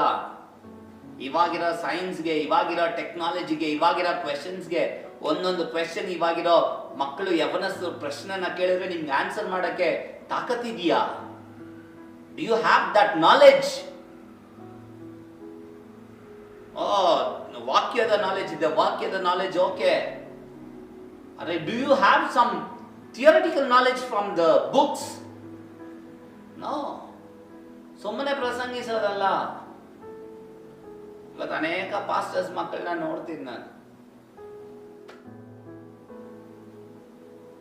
ಇದೆಲ್ಲ ನೋಡಿದ್ರೆ ಒಂದ್ ಕಡೆ ದುಃಖ, ಒಂದ್ ಕಡೆ ಬೇಜಾರು, ಹೆಂಗಾರು ಹೋಗ್ಲಿ ಅಂತ ಆದ್ರೂ ಬಿಟ್ಬಿಡೋಣ ಅಂತ. ಅರೆ ಇನ್ನೊಂದ್ ಕಡೆ ಮನ್ಸು ತಾಳಲ್ಲ. ಅಯ್ಯೋ ನಮ್ಮನ್ನು ಹಾಗೆ ನೋಡ್ಬಿಡ್ತಾರಲ್ವಾ, ಯಾಕಂದ್ರೆ ಇವರೆಲ್ಲ ಹಾಳಾಗ್ಬಿಡ್ತಾರಲ್ವಾ ಅಂತ ಒಂದ್ ಕಡೆ ದುಃಖ. ಪ್ರೀತಿಯ ದೇವರ ಸೇವಕರೇ, ವಿಶ್ವಾಸಿಗಳೇ, ಪಾಸ್ಟರ್ಸ್ ಮಕ್ಕಳೇ, ಎಲ್ಲರೂ ನೀವಿಷ್ಟೊತ್ತು ಗಮನ ಕೊಟ್ಟು ಕೇಳಿರಬಹುದು. ಆದ್ರೆ ನಿಮ್ಗೆಲ್ಲರಿಗೂ ಇದೇ ರಿಕ್ವೆಸ್ಟ್, ಜಾಗೃತರಾಗಿರೋಣ. ನಾವು ಯಾರನ್ನ ಹಿಂಬಾಲಿಸ್ತಾ ಇದೀವಿ ಅಂತಾನು ನೋಡೋಣ. ನಮ್ಮ ಸುತ್ತಲೂ ಯಾವ ತರ ಜನ ಇದ್ದಾರಂತಾನೂ ನಾವು ನೋಡೋಣ. ನಮ್ಮ ಕಣ್ಣುಗಳು ಲೌಕಿಕವಾಗಿರದೆ, ಲೋಕದ ಆಸೆಗಳು, ಭೋಗಗಳು, ಲೌಕಿಕ ಆಡಂಬರದ ಜೀವಿತದ ಮೇಲಿರದೆ, ಬೇರೆಯವರನ್ನ ಪಾಪದಲ್ಲಿ ನಡೆಸದೆ, ಕರ್ತನ ಚಿತ್ತಕ್ಕೆ ಒಪ್ಪಿಸಿಕೊಟ್ಟವರಾಗಿ ನಾವು ಬದುಕಿ ಕರ್ತನ ಆಗಮನಕ್ಕಾಗಿ ಕಾಯುವವರಾಗಿರೋಣ. Hallelujah, praise the Lord. ಆ ಸೇವಕನಿಗಾಗಿಯೂ ಪ್ರಾರ್ಥನೆ ಮಾಡೋಣ. ಏನಂತ ಪ್ರಾರ್ಥನೆ ಮಾಡೋಣ? ದೇವರೇ ಅವ್ರನ್ನ ಬಿಡಿಸಿ ಕರ್ಕೊಂಬ ಅಂತ ಅಲ್ಲ. ನಾನು ಆ ರೀತಿಯಾಗಿ ಪ್ರೇಯರ್ ಮಾಡಲ್ಲ. ನಾನೇನಂತ ಪ್ರಾರ್ಥನೆ ಮಾಡ್ತೀನಿ ಅಂದ್ರೆ, ನನಗೆ ಅನ್ಸಿದ್ದು ನಿಮಗೆ ಸರಿ ಅನ್ನಿಸುತ್ತೋ ಇಲ್ವೋ, ದೇವ್ರೆ ಆ ವ್ಯಕ್ತಿ ಏನಾದ್ರೂ ನಿಜವಾಗ್ಲೂ ತಪ್ಪಲ್ಲಿ ಸಿಲುಕಿಕೊಂಡು ತಪ್ಪು ಮಾಡಿದ್ರೆ ಅವ್ರನ್ನ ಕ್ಷಮಿಸು. ಅವರಲ್ಲಿ ಪಶ್ಚಾತ್ತಾಪ ಬರಲಿ. ಅವ್ರು ನಿನ್ನ ಸನ್ನಿಧಾನದಲ್ಲಿ ಕುಳಿತುಕೊಳ್ಳಲಿ. ಅವರ ಕುಟುಂಬನ ಸರಿಪಡಿಸು ಅಂತ ನಾನು ಪ್ರಾರ್ಥನೆ ಮಾಡ್ತೀನಿ. ಇಲ್ಲ, ಅವ್ರೇನು ತಪ್ಪೇ ಮಾಡಿಲ್ಲ, ಅವರ ಸುತ್ತಲಲ್ಲಿ ಅನೇಕ ಕಾರ್ಯಗಳು ಅವರನ್ನ ಸಿಲುಕಿಸಿದೆ, ಅವರ ವಿರುದ್ಧ ಅನೇಕ ಜನರು ಪ್ರಚಂಡಗಳನ್ನ ಮಾಡ್ತಾ ಇದ್ದಾರೆ, ಯಾವ್ದೋ ಪ್ಲಾಟ್ಸ್ ಮಾಡಿ ಅವ್ರನ್ನ ಇಕ್ಕಟ್ಟಿಗೆ ಸಿಲುಕಿಸ್ತಾ ಇದ್ದಾರೆ ಅಂದ್ರೆ ನಾವು ಪ್ರೇ ಮಾಡ್ಬೇಕು, ದೇವ್ರೆ ಆ ವ್ಯಕ್ತಿಗೆ ಸಹಾಯ ಮಾಡು, ಅದರಿಂದ ಹೊರಗಡೆ ಬರೋದಕ್ಕೆ ಸಹಾಯ ಮಾಡಿ. ಯಾರ್ಯಾರೆಲ್ಲ ಪ್ಲಾನ್ ಮಾಡ್ತಾ ಇದ್ರು ಅವರು ವಿಶ್ವಾಸಿಗಳೇ, ಅವರು ಅವನನ್ನ ಹತ್ತಿರದಿಂದ ನೋಡ್ದವ್ರೆ, ಕುಟುಂಬದವರೇ. ಅವ್ರಿಗೆ ಪಶ್ಚಾತ್ತಾಪದ ಹೃದಯವನ್ನ ಕೊಡು. ನಾವು ಇಷ್ಟು ದೊಡ್ಡ ಕ್ರೈಸ್ತ ಹೆಸರನ್ನ ಡ್ಯಾಮೇಜ್ ಮಾಡ್ತಾ ಇದೀವಲ್ವಾ ಅಂತ ಒಂದು ಪಶ್ಚಾತ್ತಾಪ ಪಡ್ಲಿ ಅಂತ ಒಂದು ಪ್ರಾರ್ಥನೆ ಮಾಡ್ಬೋದು. ಇನ್ನೊಂದು ಪ್ರಾರ್ಥನೆ ಮಾಡ್ಬೋದು, ಏನಂದ್ರೆ ಆ ವ್ಯಕ್ತಿ ಈ ಬೇಡವಾದ ಉಪದೇಶ, ತಪ್ಪಾದ ಕಾರ್ಯವನ್ನ ಇಷ್ಟು ದಿನ ಪ್ರಸಂಗಿಸಿದ್ದಾರೆ, ಅವ್ರಿಗೆ ಪಶ್ಚಾತ್ತಾಪವನ್ನ ಉಂಟು ಮಾಡು, ಮತ್ತೆ ಪರಿಶುದ್ಧಾತ್ಮನು ನೀನು ಪ್ರಕಟಿಸು ವಾಕ್ಯವನ್ನ ಅಂತ ನಾವು ಪ್ರಾರ್ಥನೆ ಮಾಡಬಹುದು. ಸುಮ್ಮನೆ ಬ್ಲೈಂಡ್ ಆಗಿ ಒಬ್ಬರನ್ನ ಫಾಲೋ ಮಾಡದೆ ವಾಕ್ಯವನ್ನ ನಾವು ಫಾಲೋ ಮಾಡುವವರಾಗಿ, ವಾಕ್ಯವನ್ನ ನಾವು ಹಿಂಬಾಲಿಸುವವರಾಗಿರೋಣ. ಪ್ರವಾದನೆಗಳು ನೆರವೇರದೆ ಹೋಗಬಹುದು. ಪ್ರವಾದಿಗಳೇ, ಕರ್ನಾಟಕದ ಪ್ರವಾದಿಗಳೇ, ಎಚ್ಚರ, ನಿಮ್ಮನ್ನ ಜನರು ಗಮನಿಸ್ತಾ ಇದ್ದಾರೆ, ನಿಮ್ಮನ್ನ ಜನರು ಗಮನಿಸ್ತಾ ಇದ್ದಾರೆ. Your door is also getting knocked. Be careful. ದೆವ್ವ ಓಡಿಸ್ತಾ ಇದೆಯಾ ಅಂತ ಫೇಸ್ಬುಕ್ ಅಲ್ಲಿ ಹಾಕೋದಲ್ಲ, ನಾವು ಓಡಿಸ್ಬಿಡ್ತಾರೆ. Be careful. ಈ ಪ್ರವಾದನೆ ಹೇಳ್ತಾ ಇದೆಯಾ, ಇದು ಹೆಸರು ಹಿಂಗೆ ಆಗುತ್ತೆ, ಸ್ಟಾಪ್ ದಟ್ ನಾನ್ಸೆನ್ಸ್. ನೀವು ಮಾಡ್ತಾ ಇದ್ದೀರಾನೆ, ನಿನ್ನ ಸೇವೆನ ದೇವರು ಗೌರವಿಸಲಿ. ಫೇಸ್ಬುಕ್ ಅಲ್ಲಿ, ಯೂಟ್ಯೂಬ್ ಅಲ್ಲಿ ಹಾಕೊಂಡು ಫಾಲೋವರ್ಸ್ ನ ಸಂಪಾದಿಸೋದಲ್ಲ. Stop that. ವಾಕ್ಯವನ್ನ ಪ್ರಸಂಗಿಸ್ರಿ. ನೀನ್ ಹೇಳುವಂತ ಪ್ರವಾದನೆ ನೆರವೇರದೇನು ಹೋಗುತ್ತೆ ಗೊತ್ತಾ? ಎಷ್ಟು ಜನ ನೀವು ಒಬ್ಬ ಮನುಷ್ಯನು ಮಾಡುವಂತ ತಪ್ಪನ್ನ ದೇವರಾತ್ಮನು ನಿಮ್ಗೆ ಪ್ರಕಟಿಸ್ತಾ ಇದ್ದಾರಾ? ಇಲ್ಲಾಂದ್ರೆ ಸುಮ್ನೆ ನಿನ್ಗೆ ಮನೆ ಬರುತ್ತೆ, ನಿನ್ಗೆ ಕಾರ್ ಬರುತ್ತೆ, ಇದೇ ರೀತಿಯಾಗಿ ಹೇಳಿ ಬೆಂಗಳೂರಲ್ಲಿ ಒಬ್ಬ ಸ್ಟೇಷನ್ ಅಲ್ಲಿ ಹಾಕಿದ್ದನ್ನು ನಾನು ನೋಡಿದ್ದೇನೆ. Where are we going, man? ಯಾವ ಕಡೆ ಹೋಗ್ತಾ ಇದೀವಿ ಇವತ್ತು? ನಮ್ಮನ್ನ ಸರಿ ಮಾಡ್ಕೊಳ್ಳೋಣ. ಸಮಯ ಇನ್ನೂ ಇಲ್ಲ. ನಮ್ಮನ್ನ ಬದಲಾಯಿಸ್ಕೊಳ್ಳೋಣ. ನಮ್ಮನ್ನ ನಿಜವಾಗ್ಲೂ ಬದಲಾಯಿಸ್ಕೊಳ್ಳೋಣ. ಹುಷಾರಾಗಿರ್ರಿ. ಪ್ರವಾದನೆಗಳ ಹಿಂದೆ ಹೋಗುವಂತ ಜನರೇ ಹುಷಾರಾಗಿರ್ರಿ. ನನ್ಗಿದು ಒಂದು ತಲೆಗೆ ಬರ್ತಾ ಇದೆ ಹೇಳಕ್ಕೆ. ನಾನು ಒಂದು ಕಾಲೇಜಲ್ಲಿ ಕೆಲಸ ಮಾಡ್ತಾ ಇರುವವನು. ಕಾಲೇಜನ್ನ ನಡೆಸ್ತಾ ಇದ್ದೀವಿ. ಕಾಲೇಜಿನ ಅನೇಕ ನೂರಾರು ಮಕ್ಕಳಿಗೆ ಎಜುಕೇಶನ್ ಕೊಡ್ತಾ ಇದ್ದೀವಿ. We do such things. ಒಂದು ಯವನಸ್ತಿ ನಮ್ಮ ಚರ್ಚಲ್ಲಿ ಒಂದು ಕೂಟವನ್ನ ಇಟ್ಟಾಗ ಆ ಯವನಸ್ತಿ ಒಬ್ಳು ಬಂದಿದ್ಲು. ಅವಳ ಹತ್ರ ಮಾತನಾಡ್ತಾ ಇದ್ದೆ ನಾನು. ಕೇಳಿದೆಮ್ಮ, ನೀನು ಏನು ಓದಿದ್ಯಾ? ಫಸ್ಟ್ ನಾನು ಯಾರ ಹತ್ರನೂ ನೋಡಿದ್ರೆ ಮಾತಾಡೋದಾದ್ರೆ ಏನು ಓದಿದ್ಯಾ ಹೇಳಿದ್ರು. ಅಣ್ಣ, ನಾನು ಇವಾಗ ಸೈನ್ಸ್ ಓದಿದ್ದೀನಿ, ರಿಸಲ್ಟ್ ಬಂದಿದೆ, ಆದರೆ ನಾನು ನೀಟಿಗಾಗಿ ಪ್ರಿಪೇರ್ ಆಗ್ತಾ ಇದ್ದೀನಿ. ಎಷ್ಟು ವರ್ಷದಿಂದ ನೀಟಿಗೆ ಪ್ರಿಪೇರ್ ಆಗ್ತಾ ಇದೆಯಾ? ಕಳೆದ 1 ವರ್ಷ ಆಯ್ತಣ್ಣ, ಮನೇಲೇ ಕೂತ್ಕೊಂಡು ಓದ್ತಾ ಇದ್ದೀನಿ. Okay, very nice. ಆದರೆ ನೀನು ನೋಡಿದ್ರೆ PUC ಏಜ್ ಅಂದರೆ 16-17 ಇಯರ್ಸ್ ಒಳಗಡೆ ಮುಗಿಯುತ್ತೆ PUC. ಅದೇ ನಿನ್ಗೆ ಅಷ್ಟು ವಯಸ್ಸು ಥರ ಕಾಣ್ತಾ ಇಲ್ವೇ? ಸ್ವಲ್ಪ ವಯಸ್ಸಲ್ಲಿ ದೊಡ್ಡವಳ ಥರ ಕಾಣ್ತಾ ಇದೆಯಾ ಅಲ್ವಾ ಅಂದಾಗ ಅವಳು ಹೇಳಿದ ಉತ್ತರ ಕೇಳಿದಾಗ ನನಗೆ ಇನ್ನೂ ದುಃಖ ಬರುತ್ತೆ. ಒಂದು ಕಡೆ, ಇನ್ನೊಂದು ಕಡೆ ಒಂದು ಯೋಚನೆ ಬರುತ್ತೆ. ಅವನಿಗೆ ಕಾಮರ್ಸ್ ಓದಿದವಳು, 2nd PUC ಮುಗೀತು. ನೀವು ಅನ್ಕೊಂಬೋದು, ಏನು ಇವಾಗಲೇ ಸೈನ್ಸ್ ಅಂದ್ರು ಅಷ್ಟು ಬೇಗ ಕಾಮರ್ಸ್ ಅಂತೀರಾ ಅಂತ. ಆ್ಯಕ್ಚುಲಿ ಆ ಹುಡುಗಿ ಓದಿದ್ದು ಕಾಮರ್ಸ್. ಓದಿ ಮುಗಿಸಿದ ತಕ್ಷಣ ಅವ್ರ ಚರ್ಚಿಗೆ ಯಾರೋ ಒಬ್ಬ ಪ್ರವಾದಿ ಬಂದಂತೆ. ಆ ವ್ಯಕ್ತಿ ಇವಳನ್ನ ಕರೆದ್ಬಿಟ್ಟು, ದೇವ್ರು ಹೇಳ್ತಾ ಇದ್ದಾರೆ, ನೀನು ಡಾಕ್ಟರ್ ಆಗ್ತಿದ್ಯಾ, ಅನೇಕ ಜನರಿಗೆ ನೀನು ಟ್ರೀಟ್ಮೆಂಟ್ ಕೊಡ್ತೀಯಾ, ಅನೇಕ ಜನರು ನಿನ್ನ ಮೂಲಕ ಗುಣ ಆಗ್ತಾರೆ ಅಂತ ಹೇಳಿದ್ರು. ಯಾರು? ಒಬ್ಬ ಪ್ರವಾದಿ. Second P U C commerce ಓದಿರೋ ಹುಡುಗಿ ಹೆಂಗೆ ಡಾಕ್ಟರ್ ಆಗೋಕ್ಕಾಗುತ್ತೆ? ನಾನು ಒಂದು 11 ವರ್ಷದಿಂದ PU ಡಿಗ್ರಿ ಎಲ್ಲ ಮಾಡ್ತೀವಿ. ಕಾಮರ್ಸ್ ಓದಿರೋರು ಎಲ್ಲಿ ಡಾಕ್ಟರ್ ಆಗೋಕ್ಕೆ ಸಾಧ್ಯ? ಕಾಮರ್ಸ್ ಓದಿದರೆ GNM ಮುಂದೆ ತಗೊಂಡು ನರ್ಸ್ ಆಗ್ಬೋದು, ಡಾಕ್ಟ್ರ್ ಎಲ್ಲಿ ಸಾಧ್ಯ? ಈ ಹುಡುಗಿ ಏನು ಮಾಡ್ತು, ಅವ್ರ ಅಮ್ಮ ಹೊಸದಾಗಿ ಬರುವಂಥ ವಿಶ್ವಾಸಿ, ಅಪ್ಪ ಚರ್ಚ್ಗೆ ಹೊಸದಾಗಿ ಬರುವವರು, ಈ ಥರ ದೇವ್ರು ಹೇಳ್ತಾ ಇದ್ದಾರಂತೆ, ನಾನು ಅದಕ್ಕೆ ಹೋಗಿ ತಿರ್ಗಾ ಸೈನ್ಸ್ ಓದ್ತೀನಿ ಅಂತ ಫಸ್ಟ್ PUC ಸೇರ್ಕೊಂತು. ಸೆಕೆಂಡ್ PUC ಓದ್ತು. ಸೆಕೆಂಡ್ PUC ಪಾಸ್ ಆಯಿತು. ಎಷ್ಟು ವರ್ಷ ವೇಸ್ಟು? 2 ವರ್ಷ ವೇಸ್ಟ್. ನೀಟ್ ಎಕ್ಸಾಮ್ ಇವಾಗ ಬರ್ತನ ಕುಟುಂಬ ನೀಟ್ ಎಕ್ಸಾಮ್ಗೆ ಹೋಯ್ತು, ಕ್ಲಿಯರ್ ಮಾಡಲಿಲ್ಲ. ಫಸ್ಟ್ ಎಕ್ಸಾಮ್ 1 ವರ್ಷ ಲಾಂಗ್ ಟರ್ಮ್ ಕೂತ್ಕೊಂಡು ಓದ್ತಾ ಇತ್ತು. ಸೆಕೆಂಡ್ ಎಕ್ಸಾಮ್ ಎಲಿಜಿಬಿಲಿಟಿ ಸಿಕ್ಕಿಲ್ಲ, ಮಾರ್ಕ್ಸ್ ಕಡಿಮೆ ಇದೆ. ನನಗೆ ಸಿಕ್ತು. ನಾನು ಹೇಳಿದೆ ಆ ಹುಡುಗಿಗೆ, ನಿಮ್ಮ ಪಾಸ್ಟ್ ಹತ್ರ ಹೋಗಿ ಕೇಳು, ನಿಮ್ಮ ಪಾಸ್ಟ್ಗೆ ಅನೇಕ ಜನರ ಕಾಂಟ್ಯಾಕ್ಟ್ ಇದೆ, ಅವ್ರೇನಾದ್ರು ಸಹಾಯ ಮಾಡ್ತಾರಾ ನಿನಗೆ ಫೀಸ್ಗೆ ಅಂತ ಹೇಳಿದೆ. ಅವಳು ಹೋಗಿ ಅವಳು ಹ್ಞೂ ಅಂತ ಹೇಳ್ಬಿಟ್ಟು ಹೋಗಿ ಪಾಸ್ಟ್ ಹತ್ರ ಕೇಳಿದ್ರು. ಪಾಸ್ಟ್ ಹೇಳಿದ್ರು, ನಾನು ನಿನಗಾಗಿ ಪ್ರೇಯರ್ ಮಾಡ್ತೀನಿ ಅಂತ. ನನಗೆ ಫೋನ್ ಮಾಡಿದ್ಲು, ಅಣ್ಣ ಈ ಥರ ಆಗ್ತಾಯಿದೆ, ಏನು ಮಾಡಲಿ? ಏನು ಮಾಡೋದು? ಯಾರ ಮಾತು ಕೇಳಿ? ಆದರೆ ಈ ರೀತಿಯಾಗಿ ಯಾರೋ ಒಬ್ಬ ಪ್ರವಾದಿ ನಮ್ಮ ಸಭೆಗೆ ಬಂದು ಆ ರೀತಿಯಾಗಿ ಯಾರಾದರೂ ಒಬ್ಳು ಯವನಸ್ಸಿ ಹತ್ರ ಹೇಳಿದಿದ್ರೆ ನಾನು ಅವಳ ಹತ್ರ ಕುತ್ಕೊಂಡು ಮಾತನಾಡಿ ಕೌನ್ಸಿಲಿಂಗ್ ಕೊಟ್ಟು ಮಾತನಾಡ್ಬೋದಾಯ್ತು.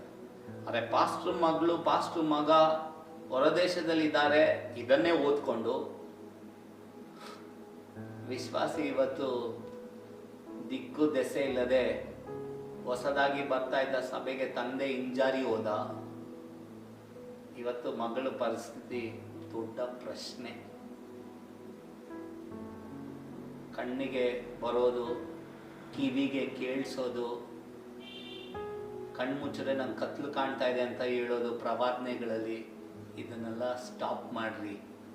ಪ್ರವಾದಿಗಳೇ ಪ್ರವಾದಿ ಅಂತ ಹಾಕ್ಕೊಂಡು ವಿಡಿಯೋ ಎಡಿಟ್ ಮಾಡಿಕೊಂಡು ನ್ಯೂಸ್ TV ಫೇಸ್ಬುಕ್ ಯೂಟ್ಯೂಬಲ್ಲಿ ಹಾಕುವವರೇ, ಹ್ಯಾವ್ ಸಮ್ ಸೆನ್ಸ್.